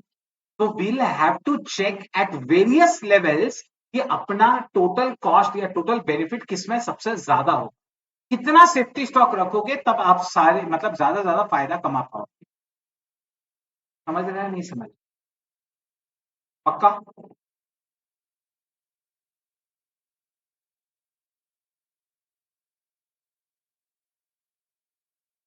Students, उसने कहा stock out of tyres 0 units ऐसा 33 बार हुआ। इसका मतलब क्या है? इसका मतलब यह है, मैं मेरे रूटीन बिजनेस में जितना स्टॉक रख रहा था उतने में मेरा काम हो गया, एक भी यूनिट मुझे एक्स्ट्रा नहीं लगा। ऐसा कितनी बार हुआ? 33 टाइम्स। मतलब मैं बहुत इफिशिएंटली बिजनेस चला रहा था, है ना, मेरे को एक भी एक्स्ट्रा यूनिट की जरूरत नहीं पड़ी। ऐसा कितनी बार हुआ?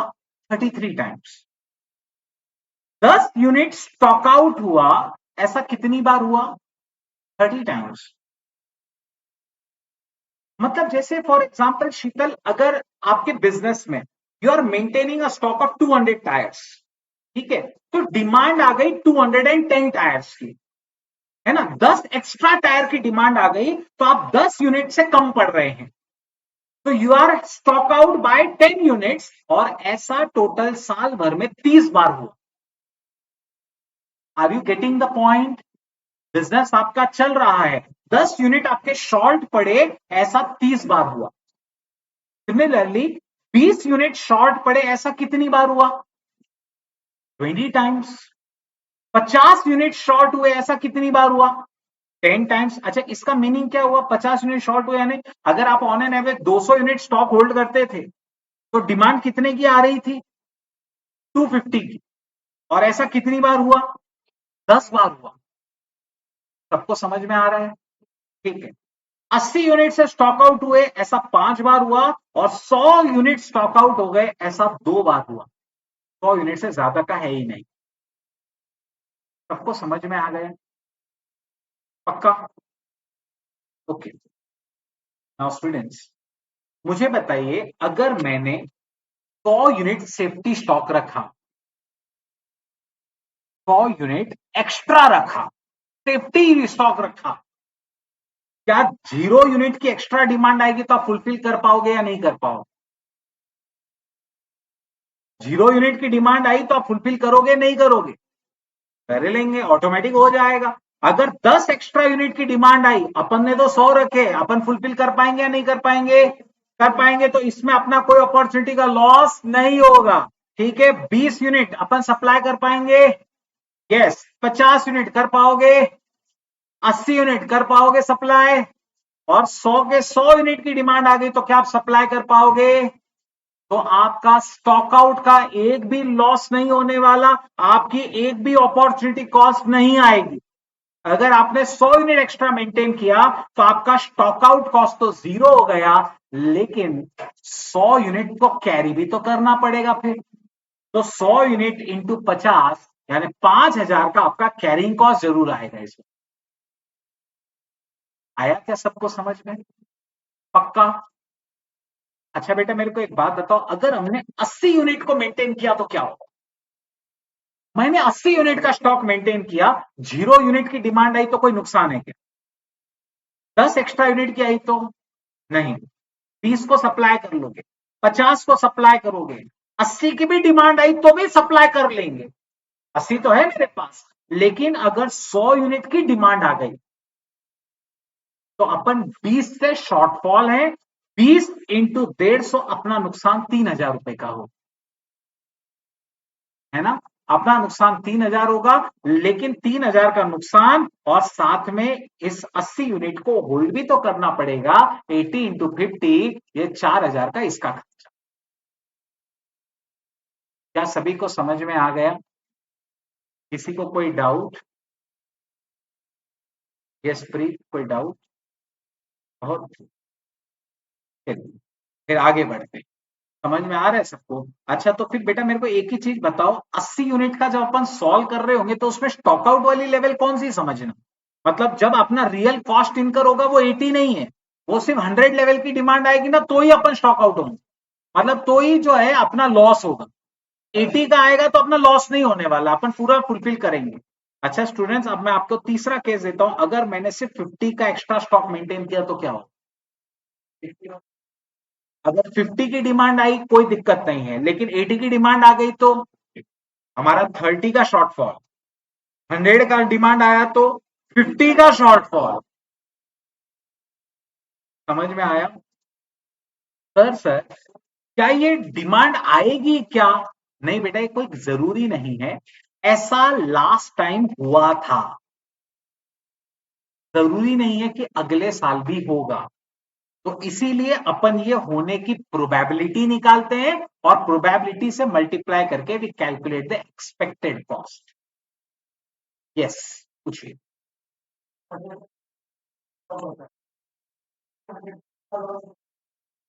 दोनों की डिमांड जब भी आएगी, 80 की आए तो भी अपना 30 यूनिट का शॉर्टफॉल होगा, 100 की डिमांड आएंगे तो भी 50 यूनिट का शॉर्टफॉल होगा।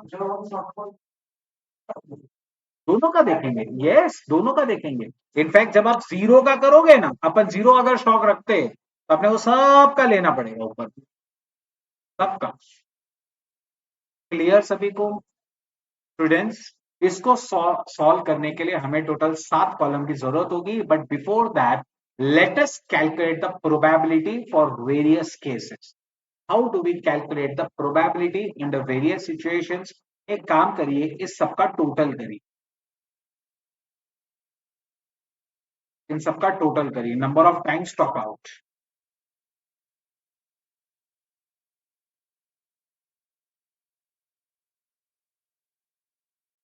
इसका टोटल 100 है, तो 100 में से 2 बार 100 का डिमांड था, तो बेसिकली ये हो गया 2%।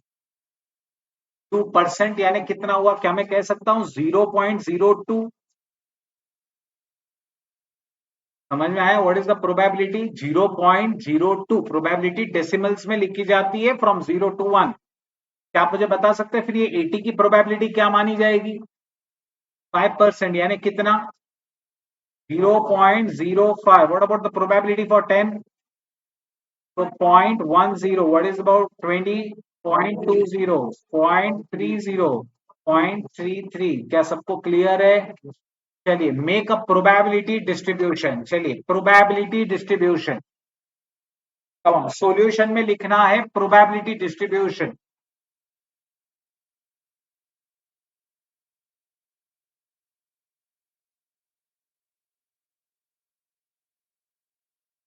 पहले 2 कॉलम यही 2 होने चाहिए जो वहां पे दिख रहा है, stock out of tyre, number of time stock out, और उसका अगला कॉलम होगा प्रोबेबिलिटी। प्रोबेबिलिटी, और फिर ये प्रोबेबिलिटीज लिख देंगे, इसकी टोटल नीचे लिखी जाएगी 1। कम ऑन, यही 3 कॉलम अपने को चाहिए। बना लीजिए बेटा, फटाफट बना लीजिए।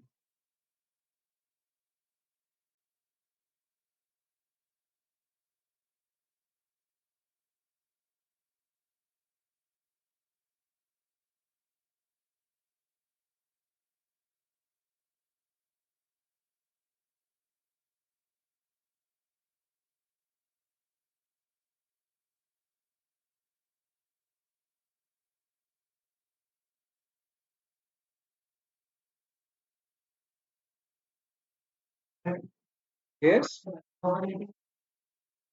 हाँ, एक बार बताता हूँ बेटा। 7 क्यों? 3 ही तो बोले बेटा मैंने। वो तो अगला चार्ट बनेगा, वो अगला चार्ट है। अभी तो पहले प्रोबेबिलिटी डिस्ट्रीब्यूशन अपन बना रहे हैं। प्रोबेबिलिटीज कैसे निकाली जाती है ये जरा देखिए बेटा। आपका क्या बोलते हैं, number of times stock out जो हुआ था, इसका टोटल आ रहा है 100। 100 में से 2 बार ऐसा हुआ था कि आप 100 यूनिट के लिए स्टॉक आउट हुए थे। 100 में से 2 बार, यानी इसका चांसेस कितना हुआ? 2%। 100 में से 2 बार 2%। तो वैसे 100 में से 5 बार क्या हुआ था? 80 का डिमांड, यानी ये 5% हुआ। सर फिर 2% का ये 0.02 कैसे हुआ? बेटा परसेंट यानी अपॉन 100 होता है, तो अपन उसे कभी भी डेसिमल्स में लिखते हैं 0.02।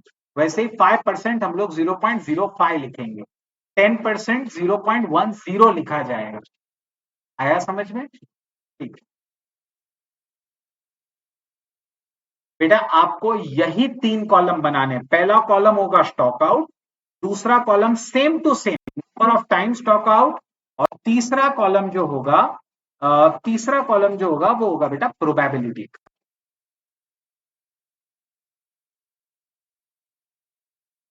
तीसरा कॉलम जो होगा बेटा वो होगा प्रोबेबिलिटी।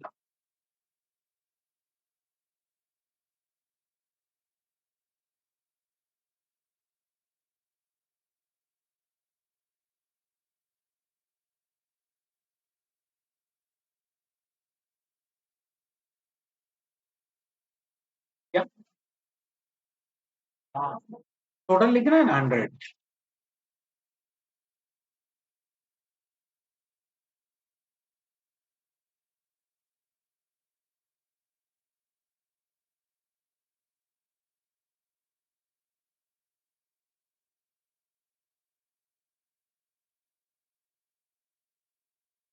कितना हो जाए तो एक बार मुझे बता दें बेटा, फिर हम लोग आगे सॉल्विंग स्टार्ट करते हैं।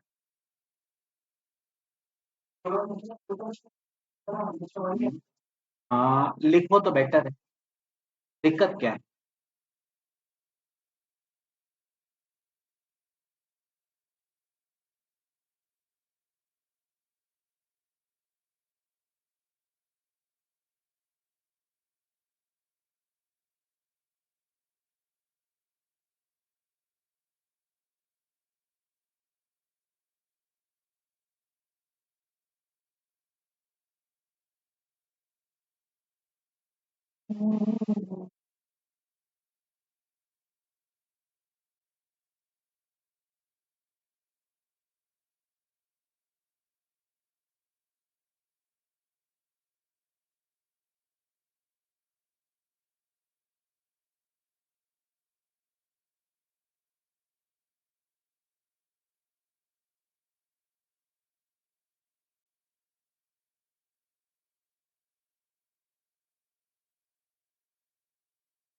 Everybody done? इतना बन गया बेटा सभी का चार्ट। चलिए अब आप मेरे साथ साथ में सॉल्विंग करते जाएं।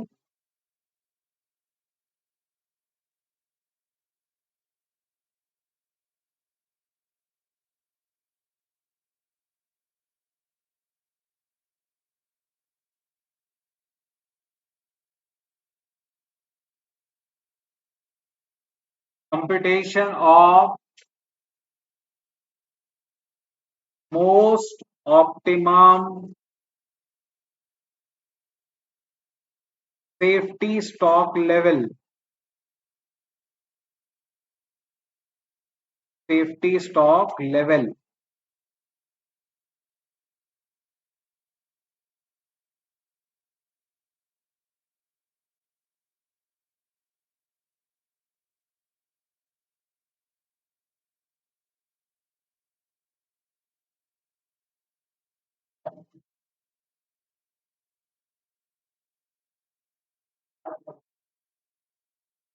यस।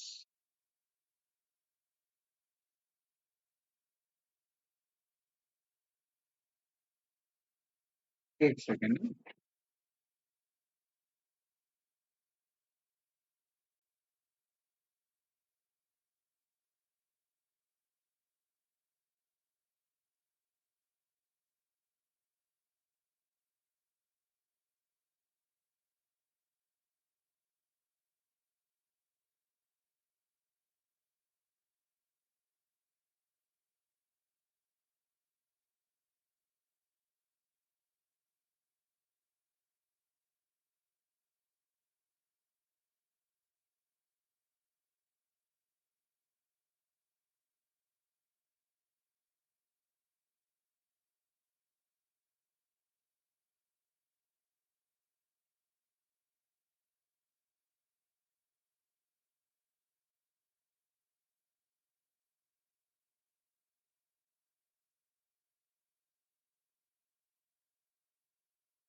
चलिए बेटा।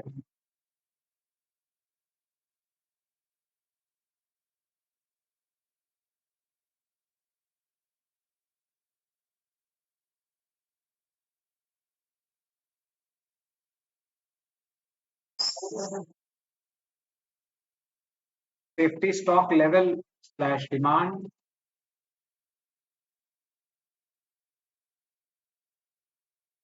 सामने stock out units,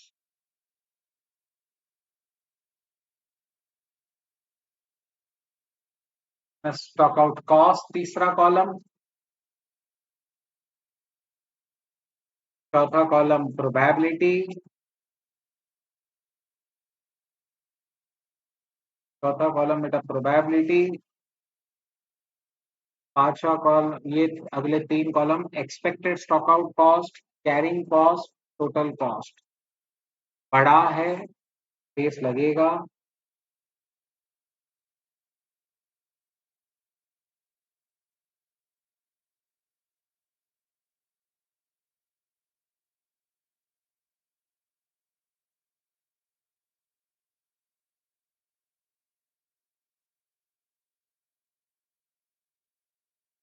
everybody done?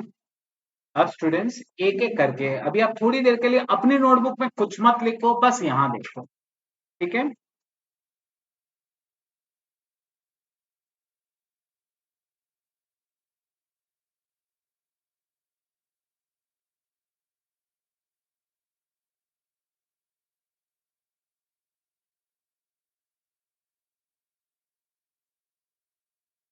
सभी जन यहां देखिए।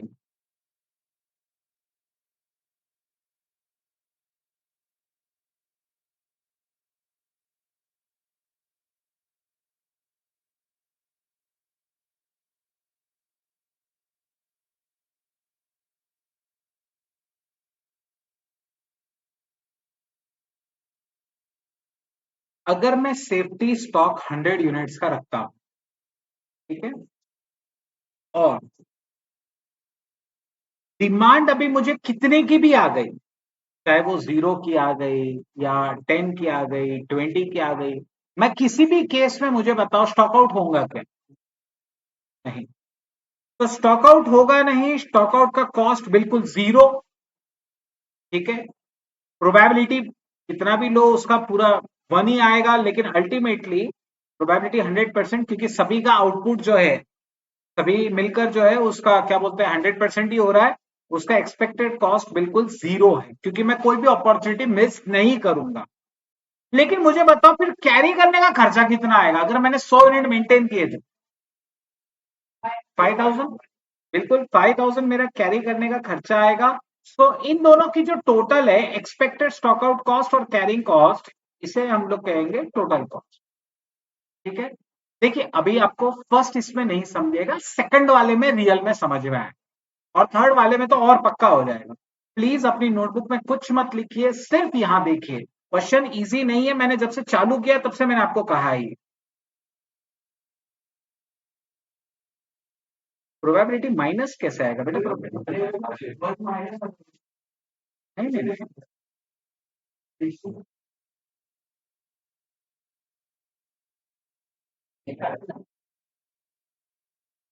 चलिए सेकंड केस बेटा मैं लेता हूं, safety stock which is equal to 80 units. अब बेटा अगर मैंने 80 यूनिट का स्टॉक लिया तब क्या होगा? अब 80 यूनिट का जब मैं स्टॉक लेता हूं, 0 यूनिट में स्टॉक आउट होते हैं क्या? अगर 0 यूनिट की डिमांड आती है तो नहीं होते। 10 यूनिट्स में नहीं होते, 20 यूनिट्स में नहीं होते, 50 में कोई प्रॉब्लम नहीं, 80 भी आ जाए कोई प्रॉब्लम है क्या? 80 तो है मेरे पास, कोई प्रॉब्लम नहीं है। लेकिन अगर 100 यूनिट्स की डिमांड आ गई तो क्या होगा? मैं स्टॉक आउट हो जाऊंगा 20 यूनिट से। तो अगर बेटा मेरी डिमांड आ गई, कितनी डिमांड कितनी आ गई? 100 यूनिट्स की, तो मैं क्या हो जाऊंगा? यहां पर स्टॉक आउट हो जाऊंगा। कितने से स्टॉक आउट हो जाऊंगा? 20 यूनिट से। 20 यूनिट का, एक एक यूनिट का स्टॉक आउट का खर्चा कितना है जरा बताओ तो बेटा। एक यूनिट का 3000 है, एक यूनिट का तो 150 रुपए है, बराबर है। तो मैं 20 यूनिट्स को बेसिकली सेकंड कॉलम इंटू 150 है ना, सेकंड कॉलम को 150 से मल्टीप्लाई किया, ये बेटा मुझे मिल गया 3000। This is the second column, this is the first column, ठीक है। नाउ स्टूडेंट्स, ये है मेरा स्टॉक आउट कॉस्ट। लेकिन मुझे बताओ, क्या ये निश्चित है कि ये होगा ही? क्या ये गारंटीड है कि ऐसा होगा? नहीं, ऐसी तो कोई गारंटी नहीं है। तो इसकी होने की प्रोबेबिलिटी क्या है? आपने निकाली है, प्रोबेबिलिटी 0.02 ना। अब देखिए ना, 100 यूनिट डिमांड आने की प्रोबेबिलिटी 0.02 हमने कैलकुलेट की हुई है। तो फिर इन दैट केस बेटा, what is the, this is my fourth column, this was the third column, right? Now, can you tell me what is my expected stock out cost? Fifth column is basically third column into fourth column. Sir ये कैसे किया? बेटा mathematics में formula है, formula है आपका amount into उसका probability करते हैं ना, तो एक्सपेक्टेड वैल्यू मिलता है। ये फॉर्मूला है ना, आपको प्रोबेबिलिटी के चैप्टर में लास्ट में दिया होता है, expected values of a random variable. ठीक है, so probability into that numbers will give you the expected values. n into p is the actual formula for that. So n is the number into the probability. So 3000 into 0.02, answer is what? 60. तो ये 60, और इसको carry करने का खर्चा कितना आएगा बेटा? मैं आज 80 यूनिट का स्टॉक लेके चला हूं, तो 80 प्लस 80 यूनिट का 4000, तो यहां पे मेरी कॉस्ट कितनी आएगी total? 4060। Everybody clear? Any doubt? अच्छा, अब मुझे तीसरे का बताओ। एक सेकंड रुक जाओ, मत लिखने की गड़बड़ करना। आप मुझे थर्ड केस का बताओ। थर्ड केस समझ में आ गया तो फिर आप बाकी का आराम से कर सकते हैं। स्टूडेंट्स सी, सेफ्टी स्टॉक अब कितना रखूं मैं? 50 यूनिट्स। पहला केस उसमें लेते हैं, कितनी डिमांड का केस लूं? 100 यूनिट्स वाला ही लेते हैं पहले। अगर 100 यूनिट्स का आया डिमांड, आप स्टॉक आउट हो जाओगे। कितने यूनिट से स्टॉक आउट हो गए? 50 यूनिट से स्टॉक आउट हो गए, इंटू 150 करो, ये वाला मिलेगा आपको 7500। ऐसा होने का प्रोबेबिलिटी कितना है? सिर्फ 2%, 0.02 मल्टीप्लाई करो 150 रुपीज। क्या सभी को समझ में आया?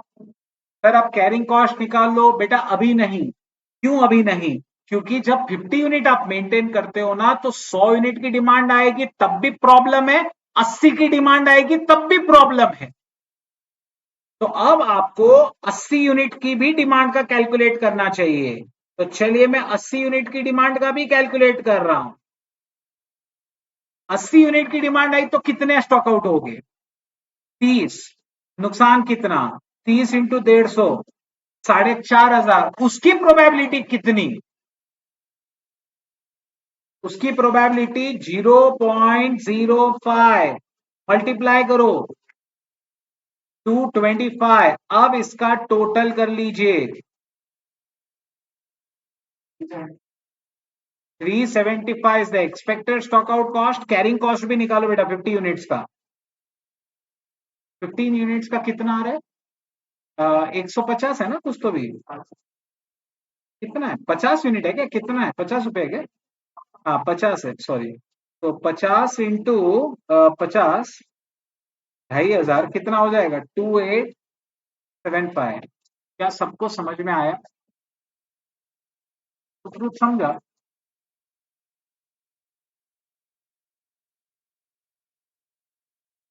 50 रुपीज है ना। कैरिंग कॉस्ट पर 50 रुपए एक यूनिट का है, और मैं 50 यूनिट सेफ्टी में रख रहा हूं ना मेरे पास। तो 50 इंटू 50 सीधा 2,500। पिछली बार मैं 80 यूनिट रख रहा था, 80 इंटू 50 4,000। उसके पहले मैं 100 यूनिट रख रहा था, 100 इंटू 50 5,000। तो जितना आप स्टॉक रख रहे हैं इंटू 50 रुपीज, उतना मुझे कैरी करना पड़ेगा। और फिर ये कैरिंग कॉस्ट और total expected stock out cost मिलकर टोटल कॉस्ट हो रहा है। समझा नहीं समझा? पक्का? अब जैसा बेटा मैंने 50 का निकाला है, अब आपके लिए चैलेंज है आगे के निकालना। गो फॉर इट। यस।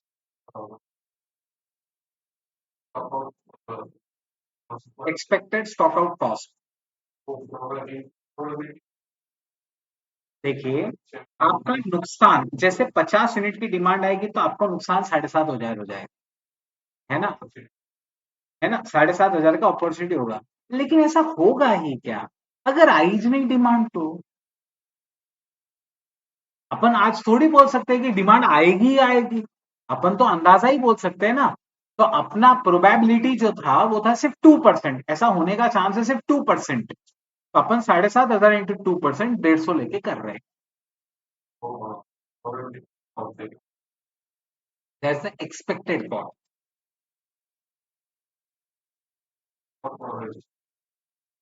मैं आपको दूसरे तरीके से समझाता हूँ, चलो मैथमेटिक्स के स्टाइल से समझा। बेटा मेरे को एक बात बताइए, अगर मैंने 100 कॉइन्स टॉस किए, 100 कॉइन्स मैंने क्या किए, टॉस किए, ठीक है। एक्सपेक्ट आप कितना करोगे, कितने नंबर हेड्स आएंगे और कितने टेल्स? 100 कॉइन्स मैंने टॉस किए ना, तो आपके हिसाब से कितने हेड आने चाहिए, कितने टेल आने चाहिए?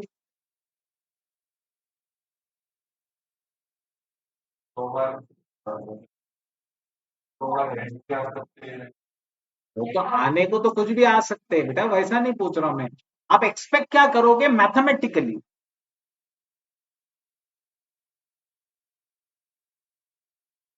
कोई दिक्कत नहीं बेटा, है ना, कोई दिक्कत नहीं है। आई थिंक आपने मैथ्स नहीं देखा है पहले, वो प्रोबेबिलिटी वाला पार्ट नहीं देखा है। ठीक है, मैं आपको दूसरे स्टाइल से और समझाने की कोशिश करता हूँ।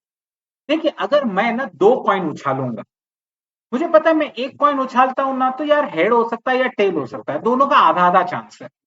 तो अगर मैं 2 कॉइन उछालूंगा तो मैं ये सोचूंगा ना कि दो है, तो फिर एक हेड होना चाहिए, एक टेल होना चाहिए। बराबर है? ये होता है एक्सपेक्टेड वैल्यूज।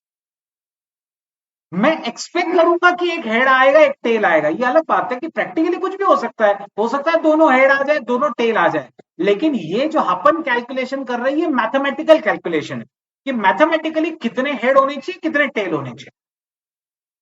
आया समझ में? मैं 100 कॉइन उछालूंगा, तो मैथमेटिकली मुझे बताओ कितने हेड आने चाहिए, कितने टेल आने चाहिए?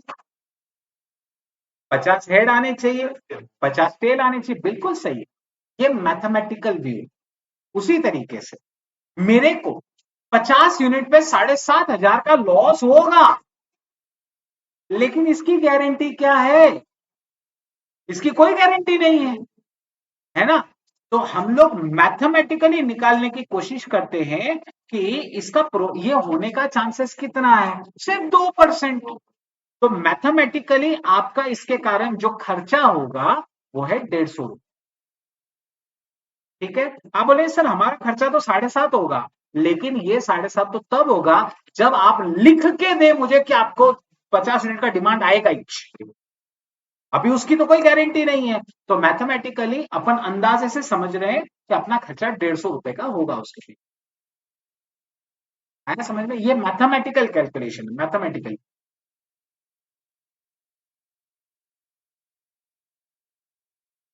क्लियर सभी को? Any doubts, any queries?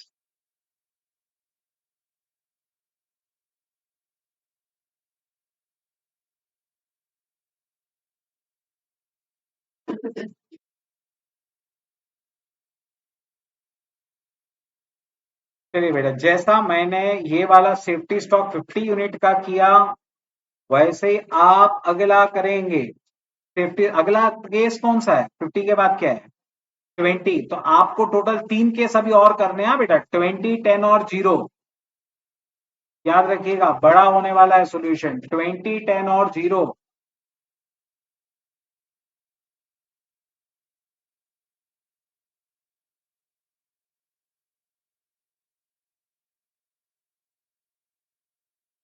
अगर मैं सेफ्टी स्टॉक 20 यूनिट्स का रखता हूं और डिमांड आ जाती है अच्छा, ऊपर के आपने तीनों केस लिख लिए हैं क्या?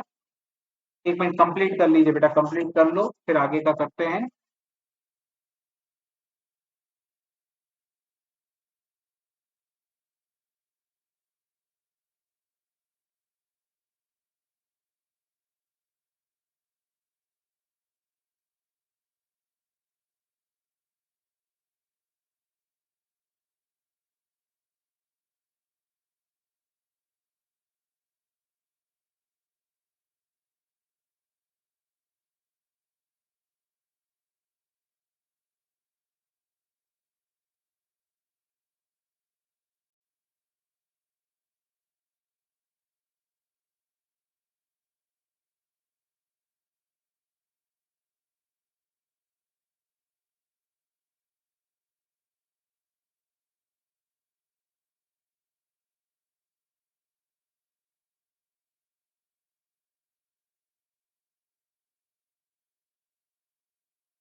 चलिए स्टूडेंट्स, डन।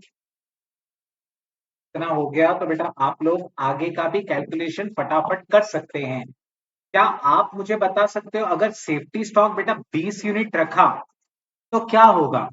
अगर सेफ्टी स्टॉक अपन ने 20 यूनिट रखा और डिमांड 100 यूनिट की आ गई, जरा सोचिएगा बेटा, डिमांड अगर 100 यूनिट की आ गई तो मुझे बताओ कितना स्टॉक आउट होगा?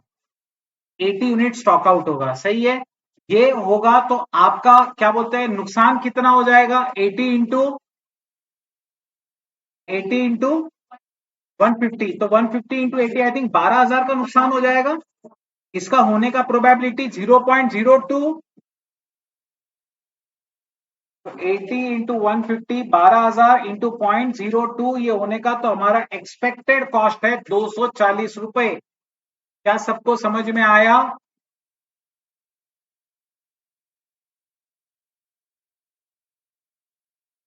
पवन मेरे दोस्त, आपको सब समझ में आ रहा है बेटा?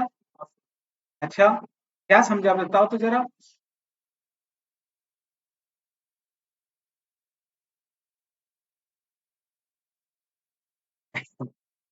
तुम हाँ बहुत प्यार से बोलते हो।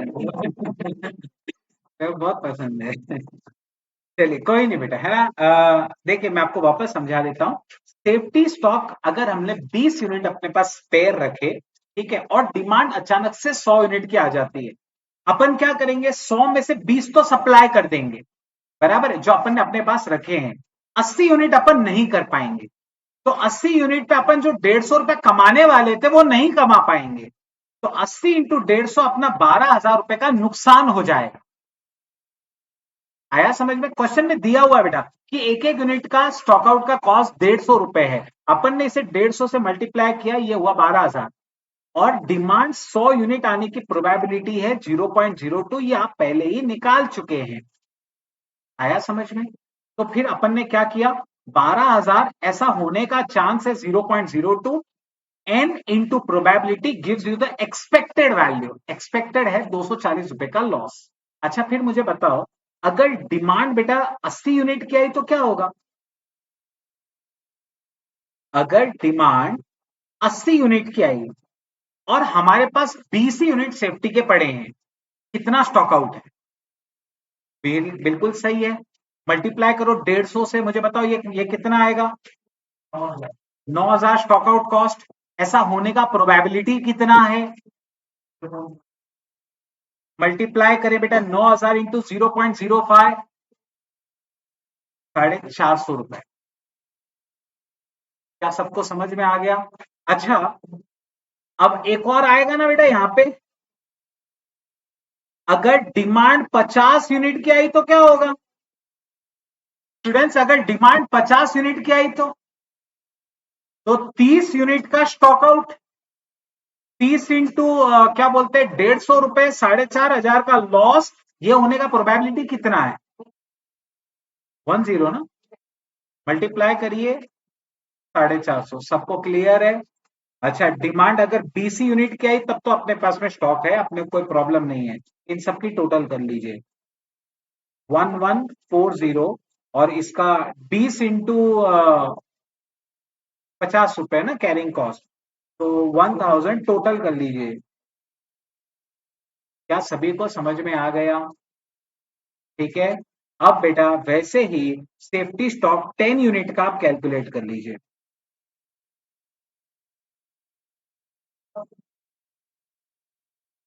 जीरो पे भी करना पड़ेगा।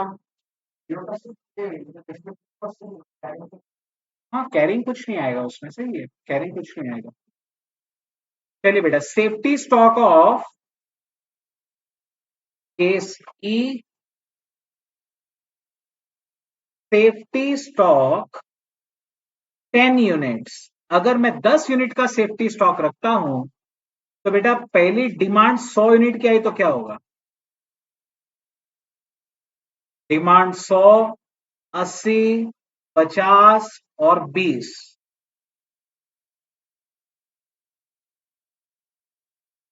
Demand 80, demand 50, demand 20।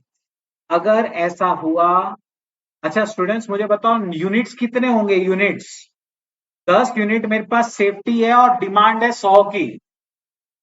90 बिल्कुल सही है। कीर्ति बिल्कुल सही है। मुझे बताओ 80 पे क्या हो जाएगा? 70, 50 पे 40 और 20 पे 10। प्रोबेबली मल्टीप्लाई करो बेटा 150 से। 13,500 सही है। 12,000, 10,500 होगा शायद, है ना? 10,500 आएगा। तो 40 इंटू 1500 6,000, और 10 ये हो जाएगा 1500। ठीक है, इनकी प्रोबेबिलिटीज लिख लीजिए 0.02, 0.05, 0.10। अगले वाले का क्या है? कोई डाउट? मल्टीप्लाई करिए 270, 105 इंटू 5, 500 एंड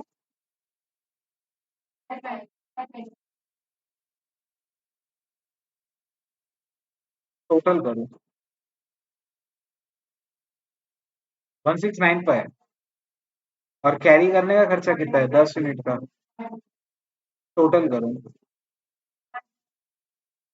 अभी तक मेरे हिसाब से वो जो 20 वाला था वो सबसे सस्ता था,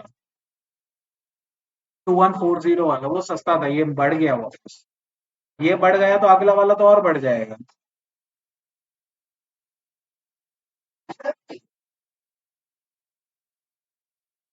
स्टूडेंट्स लास्ट केस, जुआना बेटा आपको सब समझ में आ रहा है?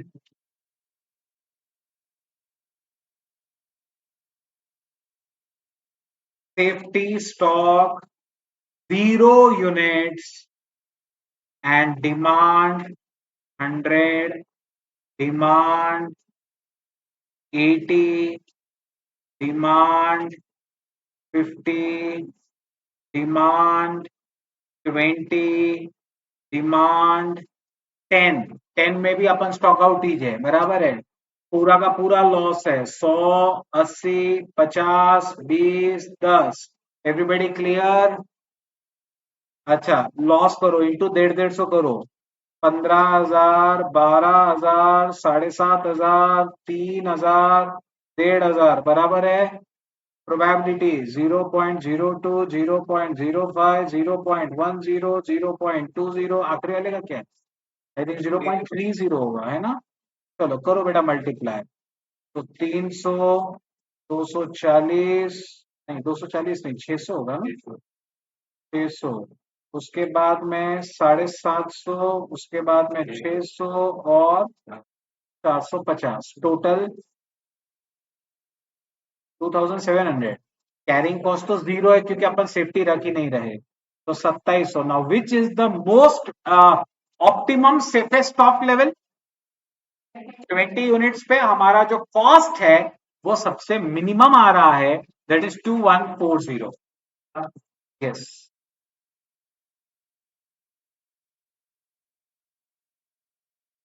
यस। कोई डाउट बेटा? किसी को कोई हेल्प करूं, कुछ समझाऊं? I know this is challenging. This is not very easy to understand in one go. Okay, please ask if you are facing any difficulties. This is not easy. Okay, और in fact ये एक ही topic है जो easy नहीं है, बाकी सब एकदम इजी है पूरे चैप्टर में। ठीक है, इसके आगे भी बेटा अपन बहुत सारी चीजें सीखेंगे इस चैप्टर में, सब इजी है। सिर्फ ये कि इन्वेंट्री स्टॉकआउट के दिन जब भी कराओ बच्चों को प्रॉब्लम ही रहती है। हाँ, इजी लगा? एक बार फिर वापस ट्राई करना बेटा। अगर आपको इजी लग रहा है ना, बहुत अच्छी बात है, मुझे बहुत खुशी है। ठीक है, लेकिन एक बार वापस ट्राई करना, क्योंकि ये मुझे इजी नहीं लगता है। पता नहीं आपको इजी लग रहा है, दैट्स वेरी गुड। ठीक है, your grasping is way better than what I am thinking. Very very good. लेंदी है, लेंदी है, डेफिनेटली लेंदी। मार्क्स भी देके जाएगा ना बेटा। और एक बात बताऊं, ये हर बच्चा ट्राई नहीं करे, ये भी बात आप लिख के ले लें, ये हर बच्चा नहीं कर पाए। नहीं दे 10 मार्क का आराम से देगा, पक्की बात। Good question.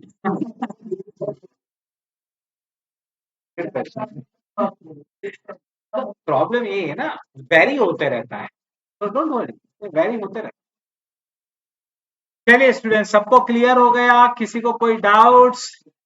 ठीक है स्टूडेंट्स, तो फिर आज के लिए हम लोग यहीं पे रुक सकते हैं, है ना? आज हम लोगों ने दो बड़ी चीजें कर ली हैं। एक तो अपन ने पहले का रिवीजन भी कर लिया, और उसके बाद में ये स्टॉक आउट का नया कंसेप्ट आज ऐड किया है। नेक्स्ट लेक्चर से हम लोग प्रोबेबली ये सब ऐड करेंगे स्टूडेंट, जिसमें वो पीपो लिपो, ये जो स्टोर्स लेजर बनाए जाते हैं वो करेंगे, जो बहुत इजी सा कंसेप्ट है, कुछ भी डिफिकल्ट उसमें है नहीं। ठीक है, तो आज के लिए बस यही रुक जाते हैं। Thank you so much, I will see you tomorrow. Take care, bye bye.